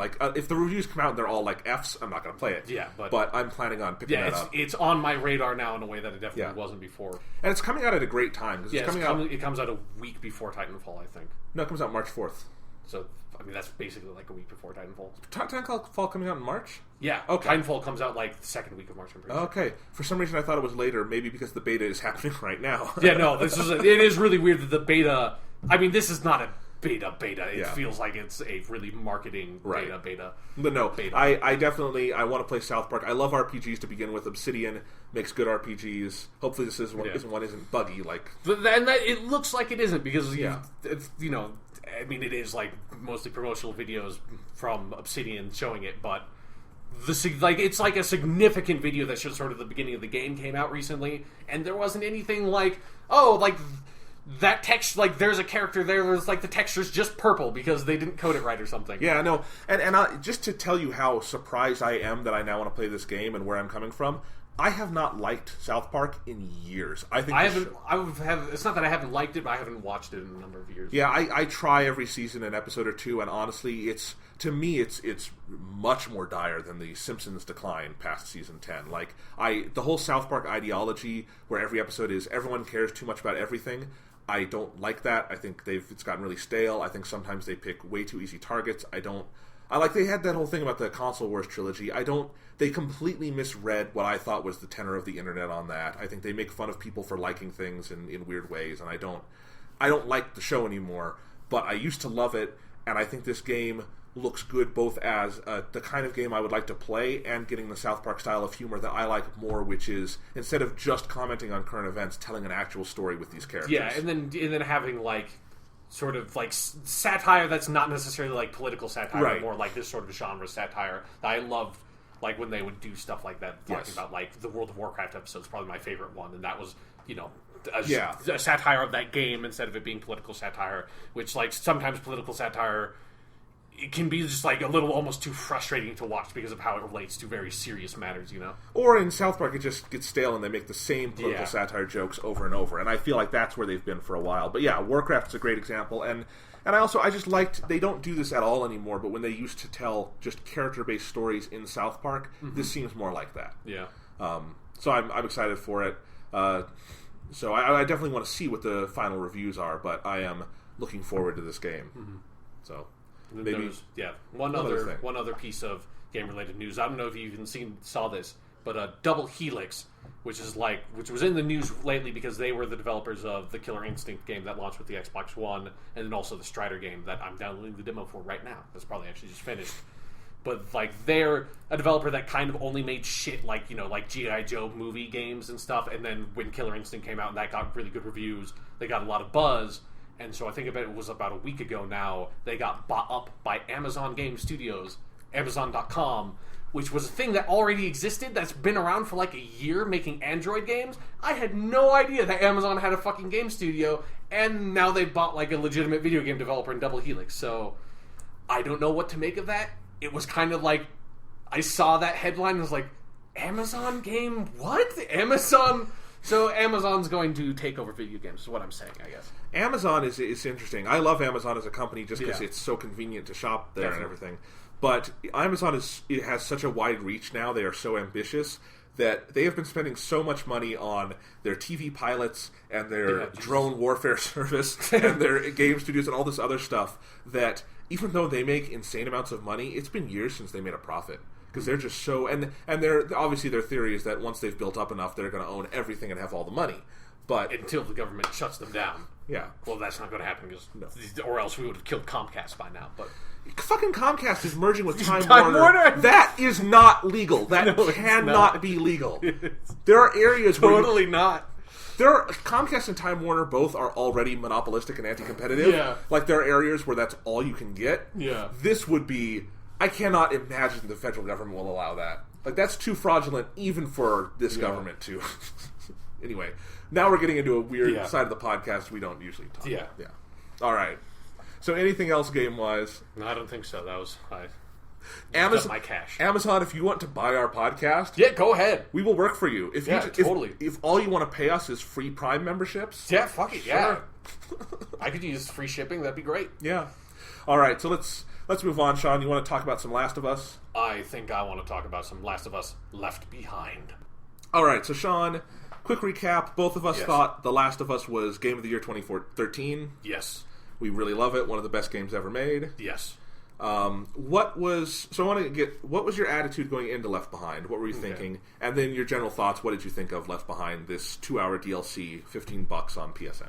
Well, first, I was kind of hesitant to get into it because DLC historically is usually really shit. Like, most of the time, it's just awful and a waste of money and a waste of your time because it usually feels really hackneyed. It's not well integrated, especially for narrative games. Usually, like, you think the DLC is going to be great, and then it comes out and you like look at it and it's like, this just feels like really tacked on and not, like Mass Effect 2 had Lair of the Shadow Broker that was awesome, but it also Mass Effect 2 had like The Arrival, and The Arrival is an example of like, this is just a shit piece of DLC that doesn't like it doesn't feel like anybody who like it was attached to the original game developed this DLC, or if they did, they only had like a month to develop it. Is that kind of thing. So, like, I was really afraid with The Last of Us that the DLC was going to be really bad, especially because Last of Us is a game that in no way needs DLC. Like, it's almost the epitome of a game that does not need DLC. Like, you don't need to add anything more to that story. Like, the story is super complete. So, and then when the trailer came out, like, I wasn't necessarily interested in, like, oh, this Ellie and Riley in the past. Like, the idea didn't immediately sort of grab me. So I was not necessarily, like, in, like, going to get the DLC. But then when the reviews came out, I didn't read the reviews, but I just saw the scores to sort of get the tenor. And the scores were all, like, 9 or 10 out of 10. So I was like, well, shit, now I have to fucking see. Like, if everybody loves this, I have to see what it is. So then I downloaded it, played it. It's only, like, 2 or 3 hours long, but I think it is fucking fantastic. Like, I would give it a 9 or a 10 out of 10 if I did stuff like that. Okay. I was coming to it from a similar angle where I often don't care about DLC in the first place. I think either you go the Rockstar route and just go fucking balls out. Yeah, and basically make a new game and call it DLC. Or I really don't care about it. I like, Or it's that Bioshock Infinite fucking DLC that everyone hated, but you actually kind of liked. Well, that's kind of true, but I had nothing else to play at the time. I was just, anyway.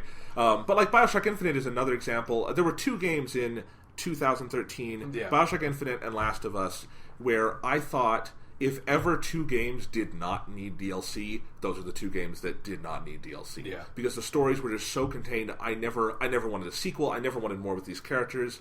I was very down on the idea of DLC. I have not tried Burial at Sea for Bioshock Infinite, and I never will. I don't care about that. And I looked at some story stuff, and it does exactly what I did not want to see, going beyond from the Bioshock Infinite story. So that's out of the question. And I honestly had no plans of playing The Last of Us DLC, even after the reviews came out and I looked at some of them and saw the positive tenor of it. I became interested, but there was absolutely nothing about The Last of Us that compelled me to need or want more. So finally, the reason I played it was because, Sean, you told me it was really good. Yeah. And ultimately, I mean, we have such similar tastes on some of these things that I really trust your opinion on that. Man of Steel. I guess so. Fucking movie. But the video games, we line up more on that. Yeah, stuff. definitely. But no, so there was that, and we needed something to talk about for the podcast. Yeah. And I will always play and watch stuff if I can, talk or write about them or something. So I bought it, played it, and I like it. I think it's good. I have reservations about it though. I like the side with Riley and Ellie an awful lot for the most part. I think it does a lot of what The Last of Us did really well, but in sort of miniature, and then it, for this DLC, kind of blows it up and you get more of, like, that side where, like, I love that side in The Last of Us game itself where when you're Joel, Ellie will walk around and comment on stuff. Yeah. That Left Behind feels like that gameplay element, the game. And I really like that for the Ellie Riley side. The other side of the game, which, spoilers, by the way, we're going to talk about this in spoiler terms. Yeah. The other side of the game happens during the period when Ellie is caring for an injured Joel after he gets impaled on rebar. Yeah. And that side of it, I thought, had some of that same quality to it. I liked the beginning where you're just exploring the mall. Ultimately, I thought that side didn't add anything for me. I strongly dislike some of the combat in this game. And overall, nothing in Left Behind felt essential and didn't really sway my opinion that we didn't need more of this.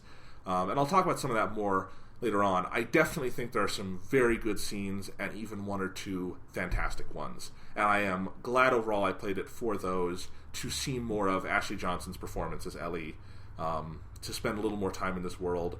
But I have mixed feelings on it. Would not give it a bad review at all. I would recommend it if you like The Last of Us. It's way too expensive, but we'll talk about that later. But you liked it more, so you go on. What did you find so fantastic about it? For me, like I definitely don't think it's essential. Like, it is not meant to be essential, and so, like, and I don't think DLC needs to be like it tells the story that needs to be told that wasn't told the first time around. It's like it needs to be an addition that feels like it fleshes out more of the world and enriches more of the original game by you having experienced this additional story, but is not in any way necessary to enjoy the original story. Or even necessarily, it doesn't have to sort of recolor the experiences of the original story. And this doesn't do any of that. Because if it did, like, if this was the story of, like, oh, the fire, or, like, the infection really is, like, aliens, or the fireflies, are really trying to destroy mankind or something, that would be fucking awful. So they They don't do any of that. The entire DLC is just showing you more of Ellie and sort of getting you more into Ellie's head. And so, and one thing I like about the DLC is that it is a part of the story that I could, in my mind, see the original game having been made with this DLC attached to it, like intercut with it. It would have been worse. Like, I wouldn't want the game to have been like that. But it's interesting that like the DLC is so well integrated into the story that already exists that that's actually the component that I like the most about it. That when I saw the trailer and thought like, oh, this is going to be completely unconnected from the original game. It's just going to be Ellie and Riley, and that's going to be like, how are they going to do combat and stuff like that? Because they didn't let on at all before this DLC was released, as far as I'm aware, that it was directly connected. Like, you are literally playing in the middle of The Last of Us and having flashbacks to Ellie's past. Yeah, I did not know about that. Yeah, so I thought it having that framework, which, and since I didn't, like, the reviews talked about that, since I didn't actually read the reviews, I didn't know that at all actually playing the game. So that was like, immediately I was like, okay, like this, I'm a lot more into this because it now has an anchoring into the story that's already been told, and it has some sort of context that I can appreciate, because all of the DLC really does is it kind of shows you who Ellie was before you ever met her, and kind of the way they intercut with her situation, with you knowing, because you know what's going to happen to Riley, because she kind of talks about it at the end of The Last of Us, that she kind of tells Joel about the last conversation she has in Left Behind at the end of The Last of Us.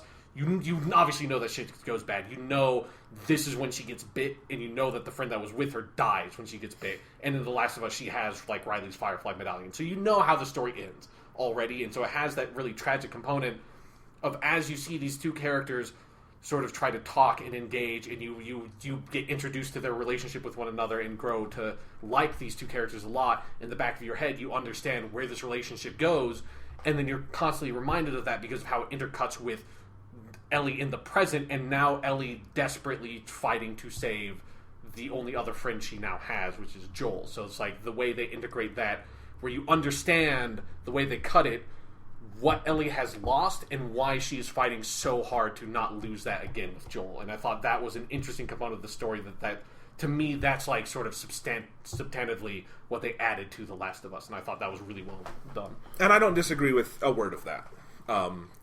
And I guess it's just, it's levels of degrees of how much, that affected you. Definitely, I think the Ellie Riley side of it is spectacularly done. It's the star of the show, because that's where the meat of the development is. Like, yeah, and there are scenes in this that are on par with the best scenes of The Last of Us proper, and not scenes in the sense of like cut scenes, but like just gameplay moments, like when you are in the horror shop trying on masks, and when you're shaking the Crystal 8 ball, and that kind of thing. And there's so many nice moments like that, and you build to such nice emotional moments, like Riley walking Ellie through playing this fighting game, and it is very touching.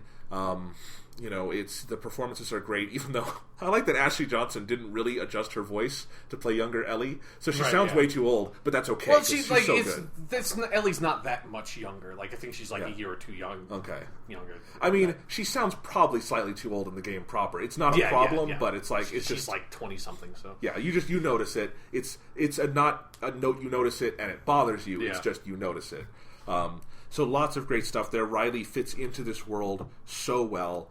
So I really love that side of it, and I thought they very delicately and properly handled the gameplay side of it at the end of it, when you are being chased by the infected and you fight them a little bit. I liked that they did not go full-blown, Ellie picks up a gun and you have to because that would have recontextualized the moments in Last of Us when Ellie gets a gun and is able to fight in a way that would have been stupid. It would have, and I think they handled the Ellie Riley side exactly what it needs to be, very delicately. And I understand every word of what you said about the connection and the thematic connection between these two mall stories, basically, and these two moments in her life. And I think they did that well, and I enjoyed that duality in the first half of Left Behind. Ultimately, the gameplay side of the present-day storyline really dragged this down for me. I think it's way too fetch questy. I think you feel it's just, I have to go here to do this, and then, this thing doesn't have gas. I have to pick up the gas can. Oh, now it's electrocuted. I have to go over this to do this. Then I have to go back. then we're going to play Last of Us the Horde mode, and then we're going to be done with the game. And it's just, I didn't like... There's a couple sides. We'll get into my specific issues with the combat later on, because it's more complex. But the gameplay side of it didn't interest me and actively disinterested me at points. And so I'll talk about this later again with the combat side of it, but there's this perfect seamless synergy in The Last of Us proper between all the gameplay and all the story, and you never feel this disconnect there. I felt a disconnect with this, and it took me out of the game to a certain degree. Part of that is only comparing this to the standard The Last of Us set. This is not bad by any means, or the gameplay side of it is not bad by any means. It's just the overall synergy of it and how it all relates to each other didn't really mesh for me. It meshed on the level most games mesh, which is that you feel that disconnect, but if it's a normal game, it doesn't bother you. Because this has The Last of Us on it, I'm looking at it from a different standard. So yeah, for me, like, I didn't feel that disconnect at all. Like, I was actually really impressed with the way The Left Behind to me just felt like a perfect microcosm of The Last of Us. That I thought the combat was really well done and well integrated, and it was just like playing it reminded me of stuff about like The Last of Us that you kind of don't realize until you're playing it again, of just the immense level of detail that goes into the environment design and I love all like of the that stuff that's scattered around. And I thought, and you know, they even have like a little like sort of story that you encounter with like the military like chopper that crashed and the people that were in it, and you like picking up notes and looking at them and reading it. And I like that, you know, they integrated like that kind of aspect into it too, and that sort of like I really like parallels with the Joel story a little bit too. And I liked that side of it because the military is a background presence in The Last of Us. Yeah. There's still a background presence here, but because the military touched Ellie's life so much more directly, and she lived with the military and all this, getting more hints of that and her being more perceptive to those hints in the present-day storyline than Joel would be, because why does Joel care? That's not part of his life. I mean, he was threatened by them at various points, but he wasn't raised in that setting. There's a difference. And I think, and a military guy shot his daughter. Yeah. So there's a difference there. Ellie being more receptive to it, I liked that side of it. They definitely sprinkled in the records there in a way that was as compelling or more, because it is in microcosm, than in Last of Us proper. That's the side I really like, Yeah, and then like the other facet of The Last of Us is you having the quieter moments of like the story and character development while you're still playing the game, and all of that stuff is basically contained in the Riley section because Ellie's alone when she's not in the Riley section, so there's no real opportunity to have that sort of discourse. And I thought, and like I said, like the star of the show is definitely those quieter moments, because especially like Ellie is such a fantastic character, and she can be so tremendously funny. Like those scenes when you're in the Halloween store trying on masks, and like, you know, like you said, like checking the magic 8-ball, and just I forgot how much I love her potty mouth. Like, she curses like a fucking sailor, and that's fantastic. It's great. A 14-year-old girl. That's great. I feel like you also they do little gameplay touches, like when you roar, you have to do the roar meter. Yeah, that's just, it's stupid, but it's funny and works and feels right for that moment. Yeah, and I think actually probably was my favorite moment of the entire DLC, because they did something that it was kind of like in The Last of Us when you first get control of Ellie. One of the first things I did was check my backpack and look at her artifacts, because she has unique artifacts. Because it's just like it's one of those things that's like, it's such a fantastic bit of detail that Naughty Dog puts into their games, that you use that mechanic of looking at the artifacts, and now that you're playing as a different character, she has all this other shit. So she has like Riley's medal, and when you look at it in the original Last of Us, she comments on it, and she has like a letter from her mom and all the stuff. And so when I'm playing as Ellie in the past, I did the same thing and looked at her stuff, and I noticed like she has the like Walkman, the cassette recorder thing that they use later in the DLC that she never had before. But critically, she was missing her second pun book. And then you get to the scene where Riley gives her the second pun book, and you are now on the other side of one of my favorite moments of The Last of Us, is when Ellie would periodically tell Joel these shitty fucking puns. Yes. Now you're the one telling the puns. I thought that was fucking amazing. Like, if that was literally, if I just loaded up the DLC and that's all it was, I would have been fucking happy, because the way Ashley Johnson delivers these awful puns, and the way the dialogue is written, where it almost felt improvised, where like the writer gave like these two actresses this book of puns, and they're just literally reading it out and reacting in character. It feels really natural, because you can go on, like they allow you to stop telling puns at any moment. You don't stop. Yeah, you just go off and you just do all of them. They're great. Honestly, they're so fucking great. That scene, the Magic 8-Ball scene in the Halloween store, and a couple others felt almost like if Quentin Tarantino wrote The Last of Us, where he just lets the characters just go on whatever is in their heads, and they just go and go and go with it and run with it. And the further you run with it, and the longer you let that scene run, the more you perceive about these people. Yeah. Just fantastic in that way. Really, really good dramatic side stuff there. And the pun book scene is great because you're laughing almost never at the puns. You're laughing at what at their reactions and how they react to the stupid puns. Well, and there's even, you learn a lot about how, the puns they don't get that we get. Yeah. That distance is very interestingly studied in that scene. Yeah, and especially also like the Halloween store, where it's like this sort of like slowly dawning realization of like them being in this Halloween store is just really odd because it's like they have no true context for what a Halloween store is for that side of things, because they live in a fucking horror movie, and they're like, there are a few little like pieces of dialogue that kind of hit you off of that, where it's like Ellie's just like, why would you like you have these fake eyeballs, like who would be into this? Because it's like, I've seen people's eyeballs actually pulled out of their sockets, like who would be into this shit? Right. No, that's all very, very well observed. And in the same way that The Last of Us proper is, we're just seeing it from a slightly different POV. Yeah. And it works very well on that level. Definitely. So what do you want to talk about next? I don't know. Like, we could just, part of an aspect of the DLC is it has that element to it where there's all these great little moments that you just kind of want to gush about them, like when you have the brick throwing contest. And I love if that. you win it, Ellie's like, I'm the brick fucking master! And you get a trophy. Yeah, I am the brick fucking master because I always use bricks. Fuck bottles. Bricks are your tool of choice in The Last of Us. I'm the brick fucking master. Bricks are great. Yeah. Honestly, and I love, one of the things I do like about the combat on the other side of it is how integral bricks are to turning the people and the zombies against each other. That can be kind of fun. But no. Brick is the most powerful tool in the post-apocalyptic world. Honestly, and as shitty as the trophies are in The Last of Us proper, and honestly in this DLC also, I love when they pop up. Yeah. And it's just that extra use of it. Yeah. It's just that nice little pop-up, and they're using sort of that, that popular video game imagery of the trophy or the achievement to underline some of these moments where Ellie wins, or I love the water gun stuff at the end, and honestly, one of my biggest just emotional connections to the game was when she would talk about her water guns, and stuff like that. Those were really good scenes, and how much she loved those water guns, how much that was her maybe only connection to childhood. Yeah. That and like the pun book. That's what she has. Yeah. And she keeps trying to get them back and what they represent for her. And then at the end you actually get to play with the water guns. And it's actually a pretty good water gun shooting system. It's a decent little... It's actually a pretty tense fight because it's I want to win because I want to see what the scene is when you win. Yes. Yeah. And just, God, the detail of the environments. I loved being in that electronics store at the end where you have the water gun fight. Yeah. I love the Panda Power movie posters or whatever it is that's all over the place.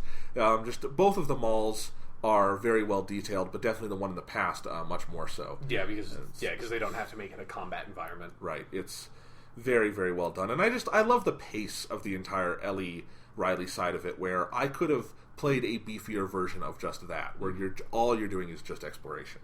It's really, really, really well done. Well, for me, I thought part of the intercutting made it I think that helped because I didn't have a problem with the combat encounter, so I thought that helped the pacing a little bit, because if all it was just the exploring, I think it would have been unhinged from The Last of Us in a way that would have made it feel awkward in the way a lot of DLC is.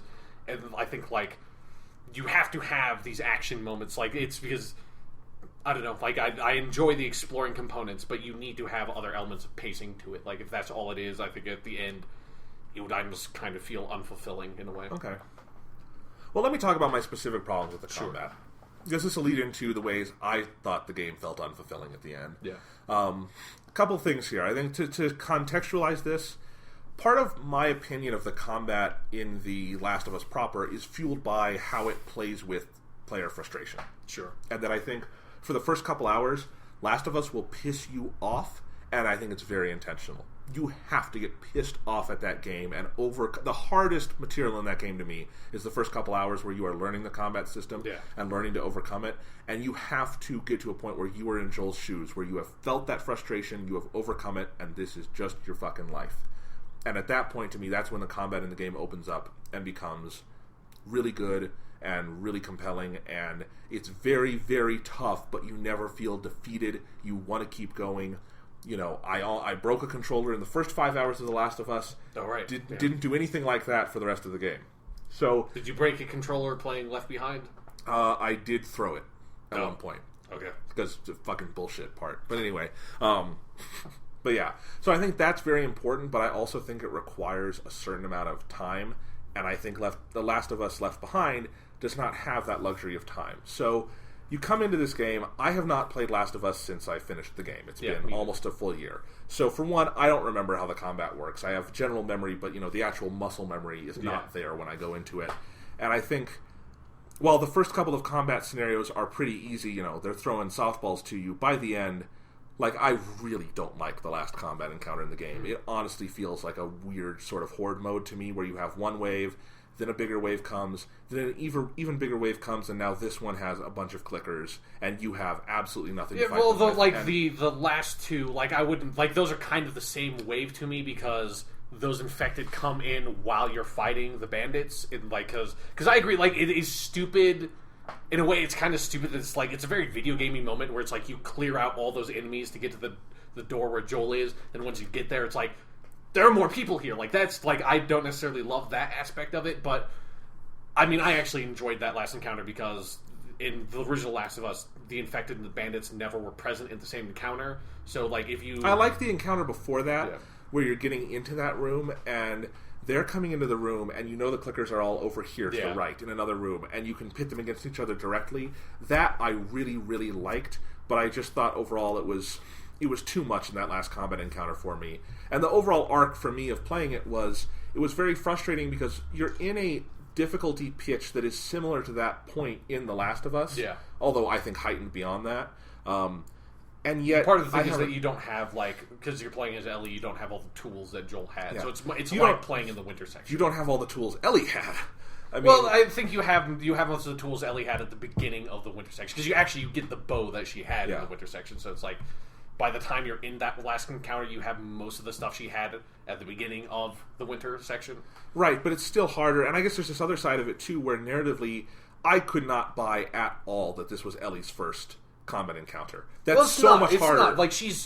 It's kind of her. It's more or less her first one by herself, but she's been fighting with Joel, using guns and shit. Yeah, for several months at this point. I get that, but in The Last of Us proper, there is a very clear arc to the winter section before you are building up to something that big and that chaotic.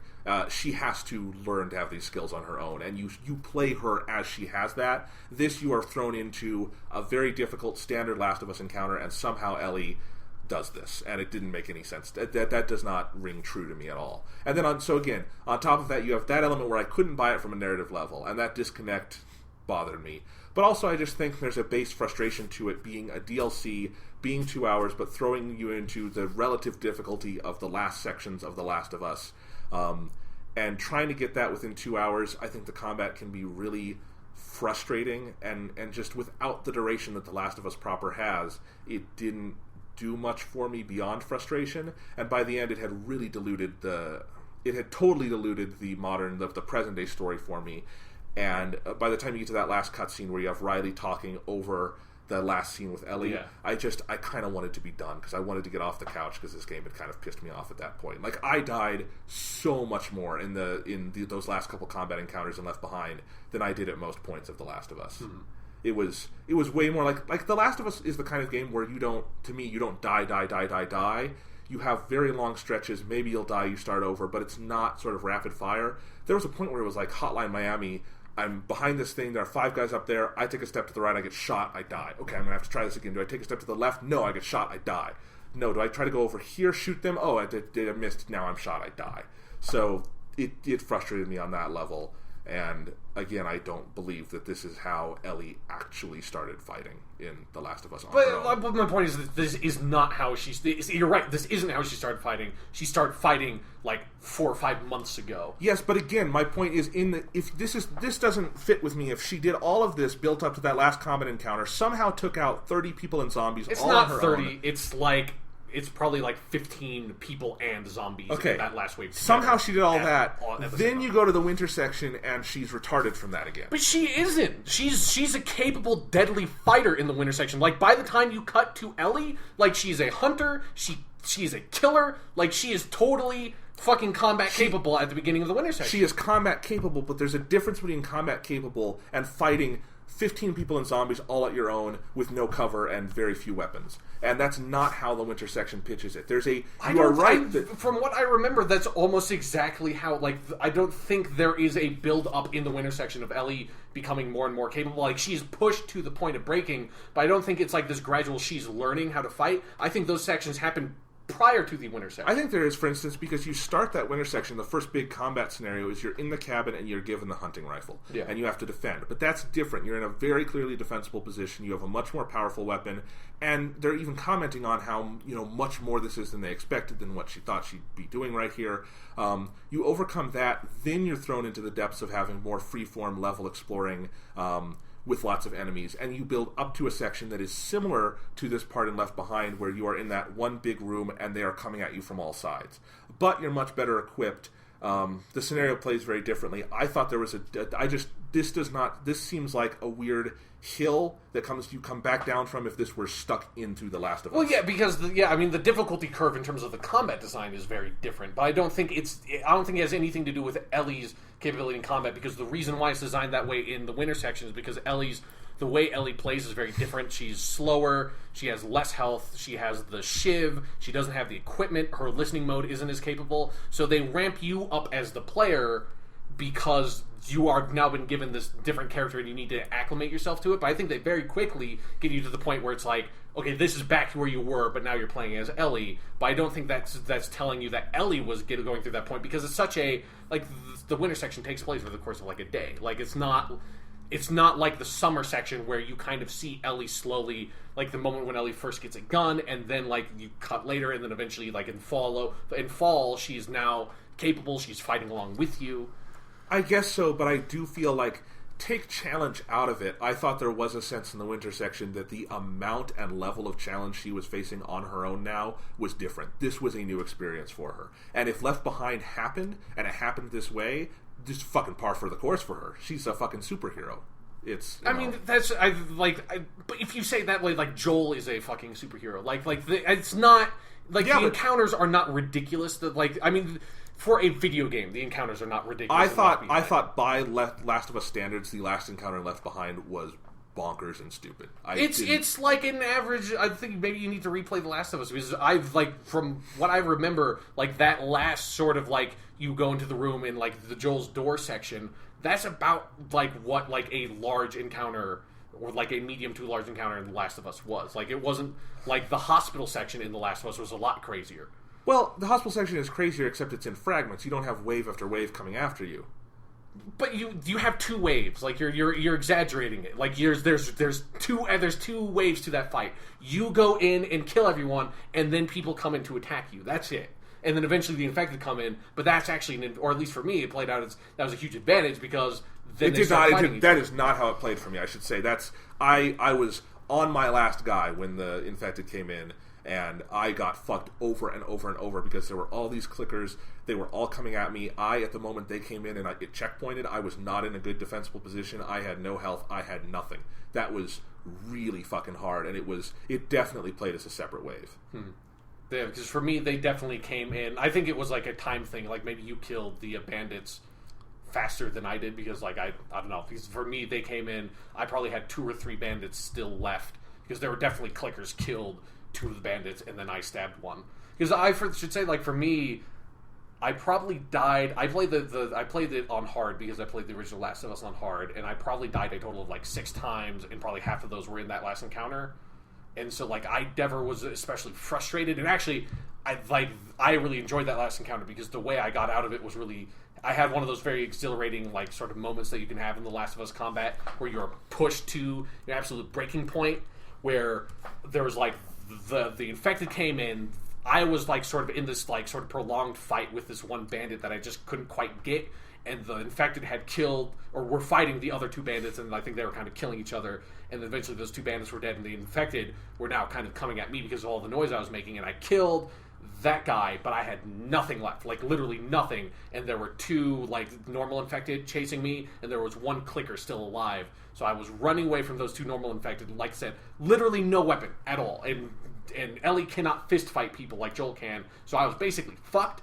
But I was just sprinting as fast as I could. I sort of like ran up the thing, ran back down the stairs, and at the bottom of the stairs there was a dead bandit with a hunting rifle ammo right next to him. I picked up that hunting rifle ammo while still running, reloaded the hunting rifle while still running, had 2 shots because that's how much I had left, and there were 2 guys chasing me, so I immediately turned around and shot both of them, and then snuck around and killed the clicker. And so it was like this really, for me, exhilarating moment in the combat. It's one of those weird things about video games where things can play out so differently for you that can make you really enjoy an encounter or dislike an encounter based on the way it happens. And I understand that, and there's an earlier encounter in Left Behind where, God, I think it's after you get through the electric water, where I had a moment of awesome serendipity like that I really liked that. I think that's the best encounter in the game. I really like that one. I like the level design of it and how it's laid out and how you get around. It was challenging, and I died a time or two, but I really enjoyed it. So like the idea that there is challenge and that I'm dying, that's not my problem. But yeah, it felt like too much for me in that last encounter, and it just, if it played differently for me than it did for you, that's it's worth considering and everything. Yeah. But it's just, it didn't feel right to me. I recognize that it is not hugely at all out of sync with the rest of The Last of Us proper. Yeah. It's not, a different game or anything. But I definitely think, this isn't The Last of Us proper. This is a mini, 2-hour game. And I thought some of the other combat scenarios in this one felt more adjusted to that, and that last one did not feel properly adjusted. It didn't feel like we ramped up to that level of difficulty properly. And it frustrated me, and all I can say is that it sucked all the air out of the game for me at that point, because you get through, that last Riley section where that's like the best part of Left Behind is that stretch where from the video game store to the photo booth or whatever order that happens in, to they kiss and they're playing the music and then the zombies come in, and then you cut, you're back to Ellie, and then you have this combat scenario that again kind of sucked the air out of it to me. So then we finally go back to Ellie and Riley, and I kind of want to go play something else. So yeah, for me, like I said, since that combat encounter didn't frustrate me, because I do recognize it has a much steeper difficulty curve, but that does make sense to me because you're neither of us had played The Last of Us since it came out, so like you do have to reacclimate yourself to the controls, but they do start you off pretty easy, because the first few fights are just like a handful of infected, and you have like a pistol with a full clip, and you're playing as Ellie, who has like your automatic, really fast knife kill from behind, even on clickers, so you don't have to bother with getting shivs and stuff. So they do, like, it does start out pretty easy, but it ramps up very quickly. But for me, that kind of worked because I felt like, well, at the beginning, like you, is sprint on one of the triggers? I don't even remember. Like, trying to remember what the controls were. But since I had, beaten the game, eventually I sort of I got back into the sort of muscle memory came back, and I got back into the groove quickly enough that I felt like I reached the point they were asking me to reach by the time I got to that last section. Yeah, I got back into the groove. It just, I don't know. I mean, if I had, finished the game, and then the next night gone and played Left Behind, I don't think any of this would have been a challenge because, it would have been really simple. I've played the hospital level, and that, that's like fucking Vietnam, man. Yeah, they got fucking like assault rifles and shit. Yeah. Disclaimer, nothing actually like Vietnam. I mean, no disrespect to Vietnam veterans by that. I realize how insensitive that can be, that comparison. No. I think playing a video game is just as grueling and harsh as having fought in Vietnam. I think you're 100% correct, Jonathan. Okay. But yeah, I don't know. It is so short, it's 2 hours. It's like 2 to 3. Like, it's like 3 hours is kind of pushing it. Like, you got everything and spent forever examining the environment. I think you'd be able to push it to 3 hours. I finished it in 2 hours and 15 minutes. It was about 2:15, 2:20, 2:30 for me, around there. But I don't know. I have mixed feelings about it because I just overall, again, going back to my initial reaction of, do I need DLC? Nothing about this made me feel like I needed it. And to go back to your original sort of paradigm for what DLC should be and stuff, I really do think of how you described that as something like Lair of the Shadow Broker, where you can play Mass Effect 2 without it, and you will be a less fulfilled human being because of it. Yeah. But you will not. Mass Effect 2 will not be a lesser game because Yeah. of it. You don't need it to understand things. It's okay without it. But you put it in there, and everything seems so much richer on both sides.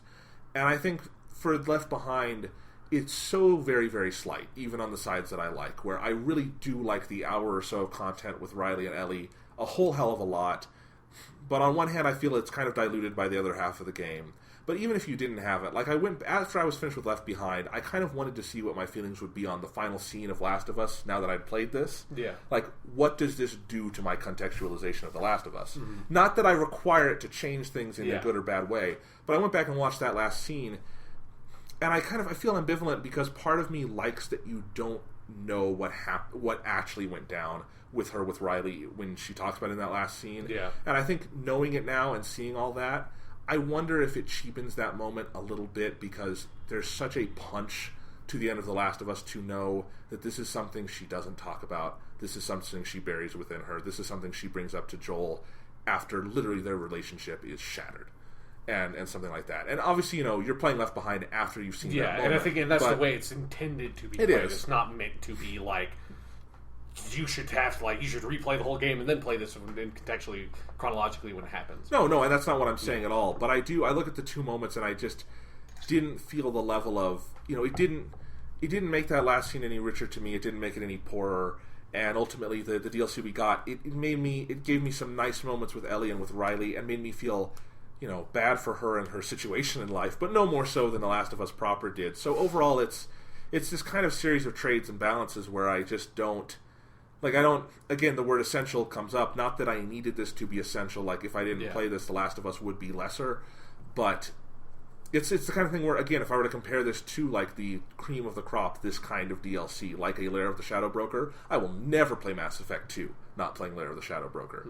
But I doubt I'll ever go back and play Left Behind all the way through. Maybe that's different if in 2 to 3 years I go back and play Last of Us and I finish it and I want to go see Left Behind again.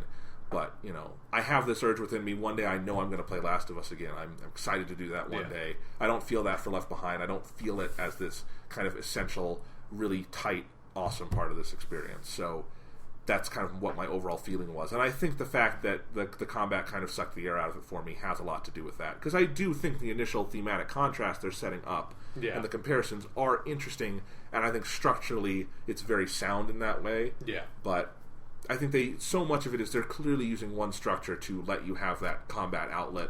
And one, I didn't need it, and I understand what you're saying about pacing. Honestly, I think I would have been fine without all that combat, or if it were just a couple of smaller combat moments for Ellie. I didn't feel like it needed a climax of that level. So those were my thoughts on Left Behind overall. But yeah, like for me, like comparing it to Lair of the Shadow Broker is kind of weird because they're such different examples. Because Lair of the Shadow Broker is intended to be played incorporated into Mass Effect, so it didn't into Mass Effect 2 because it so naturally lends like this more demonstrable sense of like it enriches everything else because it basically feels like it's part of the game once you play it. So the proper comparison would be Arrival, in which case Left Behind kicks out of exactly. water. Like it's where Arrival is meant to be played after the fact. It's a totally separate thing.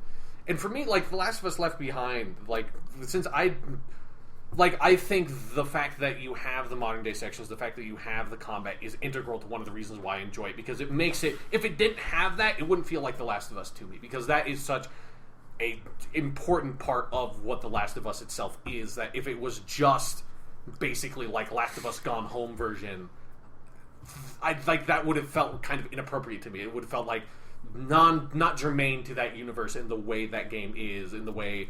And in the same way that, like, if the entire story had just been, this is what Ellie's past was, and it's just that, like, it's just the pure flashback sections, then it doesn't have any sort of, like, significance to the main story, really, because it doesn't have that element of it, where it doesn't have that element of The Last of Us, where you have this fantastic contrast between the relative safety of Boston, like, it's still all run down and shit, but Ellie's, more or less safe until the infected come in at the end.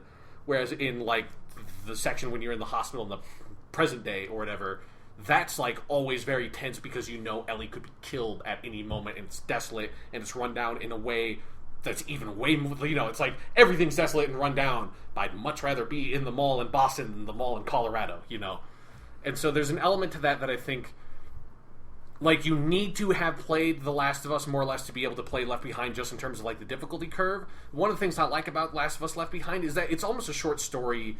It's a short story that is complete in its own right. It has its own arc. It has its own understanding of what it's trying to say. And that does, to me, lend a more significant understanding of the Ellie character that I don't think cheapens the ending, because... Like, I think it would, like I said, I think it would cheapen the ending. I think it would have cheapened the winter section if it had originally been cut in there. But it being something you experience after the fact, then, like, it can't retroactively, to me, like, do anything to the ending, because it's like, the impact of that ending has already happened, so I can't, like, if I replay The Last of Us, me knowing this stuff about the DLC would not change my reaction to that ending, because it's like I already understand the shock of what it was the first time, and that's not going to be recreated by have the nostalgia of it. I'm maybe not explaining that very well. No, I think what you're saying is that you know what that shock is. Even if you were to see it a second time without playing Left Behind, it would be different because you know it's coming. Yeah, exactly. So it's like that aspect of it's not an issue for me, and I think I would have to obviously replay The Last of Us to see how much it might affect my enjoyment of the original game. But one of the things I appreciate about it is that I think, because you have two different types of story DLC. You have your Lair of the Shadow Broker, which is something that is kind of integrated into the already existing game. Where, like, if you played Lair of the Shadow Broker, like, if you played Mass Effect 2 to completion, and then a year later Lair of the Shadow Broker comes out, and then you just load up your old character and play Lair of the Shadow Broker, which is something you could totally do, you would enjoy it, but it wouldn't be great. Right. Like, the way you played it was you downloaded it and your original playthrough had it. I've never played it without Lair of the Shadow Broker. And for me, when I did it, I replayed the whole game with Lair of the Shadow Broker and some of the other DLC in it, so I had it within that context. And so I think Lair of the Shadow Broker is a great example of that kind of DLC that, like, allows you to replay the whole game and, like, allow these parts to feel fresh again. Whereas Last of Us Left Behind, to me, is a fantastic example of DLC that you can have that's separate from the main game. That when you load up Last of Us after you've downloaded it, the fact that there's just this other menu option that says Left Behind feels totally appropriate, because that story, like, if I wanted to, and I might, like, I could just totally replay Left Behind and someday, like a year from now, and that would be totally fine, because it is a wholly complete story that it would actually be interesting to see someone play Left Behind without playing The Last of Us and see what they take away from the story, because you could totally experience the story that way. The gameplay would be a lot more difficult, but you could definitely understand the story that way. And I think it's a fantastic piece of DLC that, for me, I didn't have the issues with the combat design that you did. Yeah. And we all obviously both agree that the past storyline stuff is fantastic. So it is. What do you make of... This is a little thing. This is no way game-breaking or anything, but what do you make of the very flagrant Facebook integration scene? I think it's actually really funny, because...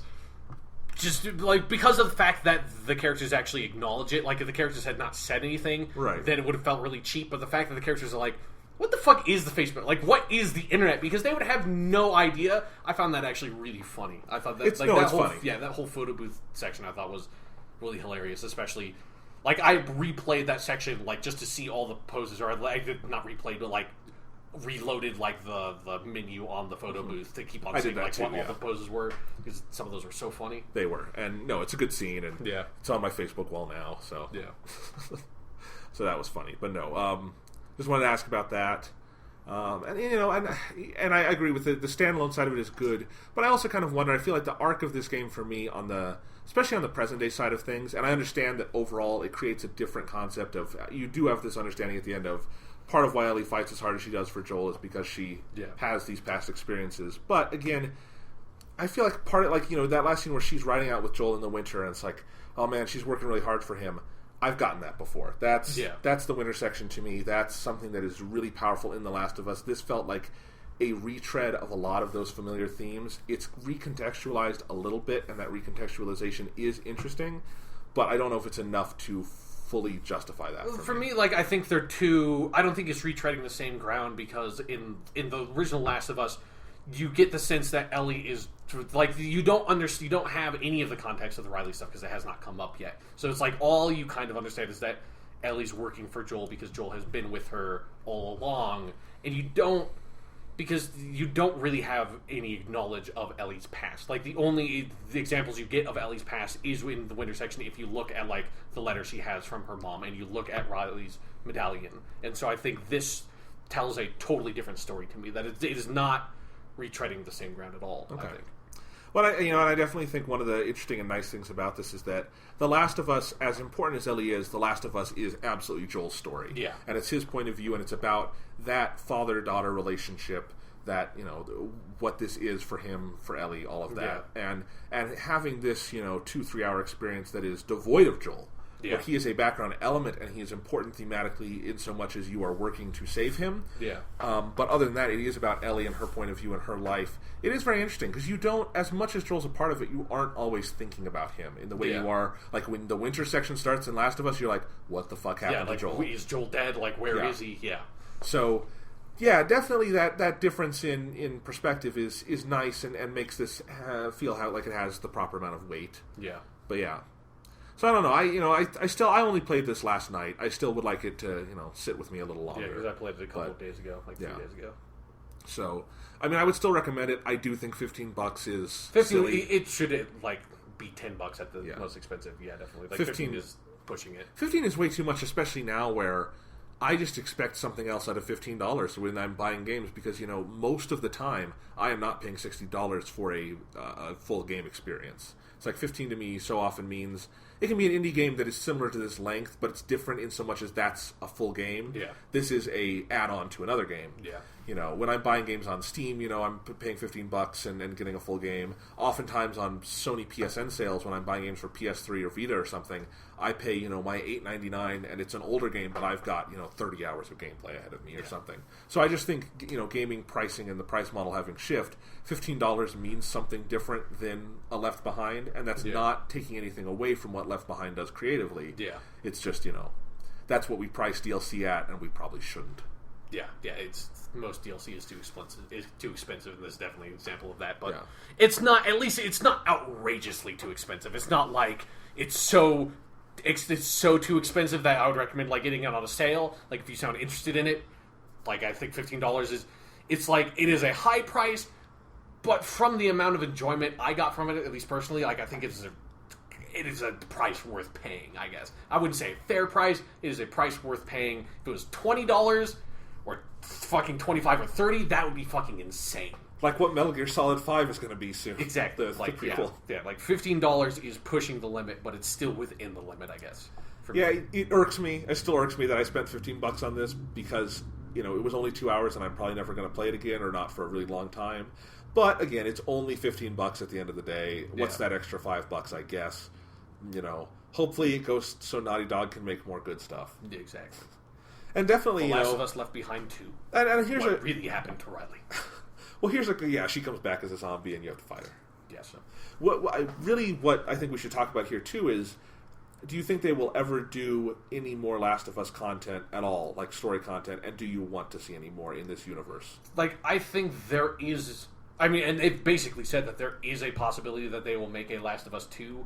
I don't know if I necessarily want it, although playing this DLC makes me think it's possible. I would not want it to be Joel and Ellie again, but I think they could do other stuff with the setting, and that would probably be fine, but I would prefer them to go onto a new IP, because the last time they went onto a new IP, we got this. So yeah, I very much would too. I have no desire whatsoever for a Last of Us 2, and honestly, Left Behind, as much as I liked parts of it, it made me feel like there's maybe a ceiling for how much more you could do in this universe, let alone with these characters, and I kind of want Last of Us to stay its own thing.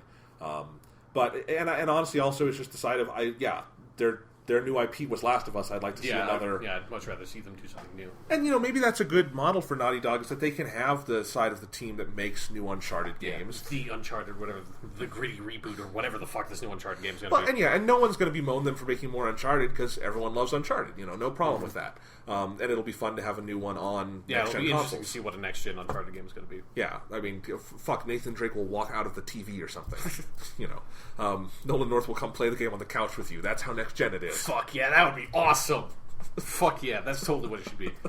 But yeah, and then I think if you had that side that was more franchise-heavy, and a side, this Neil Druckmann team that is making games like this, I'd love to have that. And, definitely definitely Naughty Dog is part of the reason why I bought a PS4. So Yeah, continue definitely. playing their games. And Left Behind is a good testament to that. Yeah, it's still like, it's like because it's the original writing team is Neil Druckmann and Bruce Straley that like they just know how to like write and pace a video game, especially in those scenes where it's like those quiet moments. Oh, absolutely. And incredible. Whatever problems I have with it, everything The Last of Us did well, this game does well. Yeah. Maybe the combat pacing, I would say, not so much. But again, if you just stuck this in there, that would make it weaker overall. But the combat level of it would be just as good. Yeah.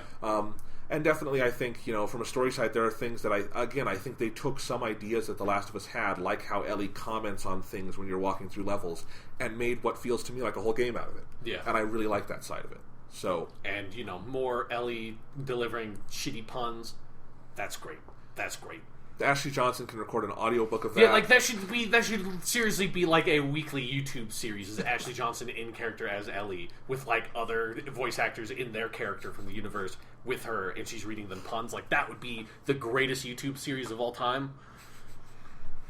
Maybe next, if they get really desperate, we can get Joel Left Behind, where it's him remembering when he was a little kid, and it's just him and a friend playing in the backyard or something. It has a much less dramatic ending.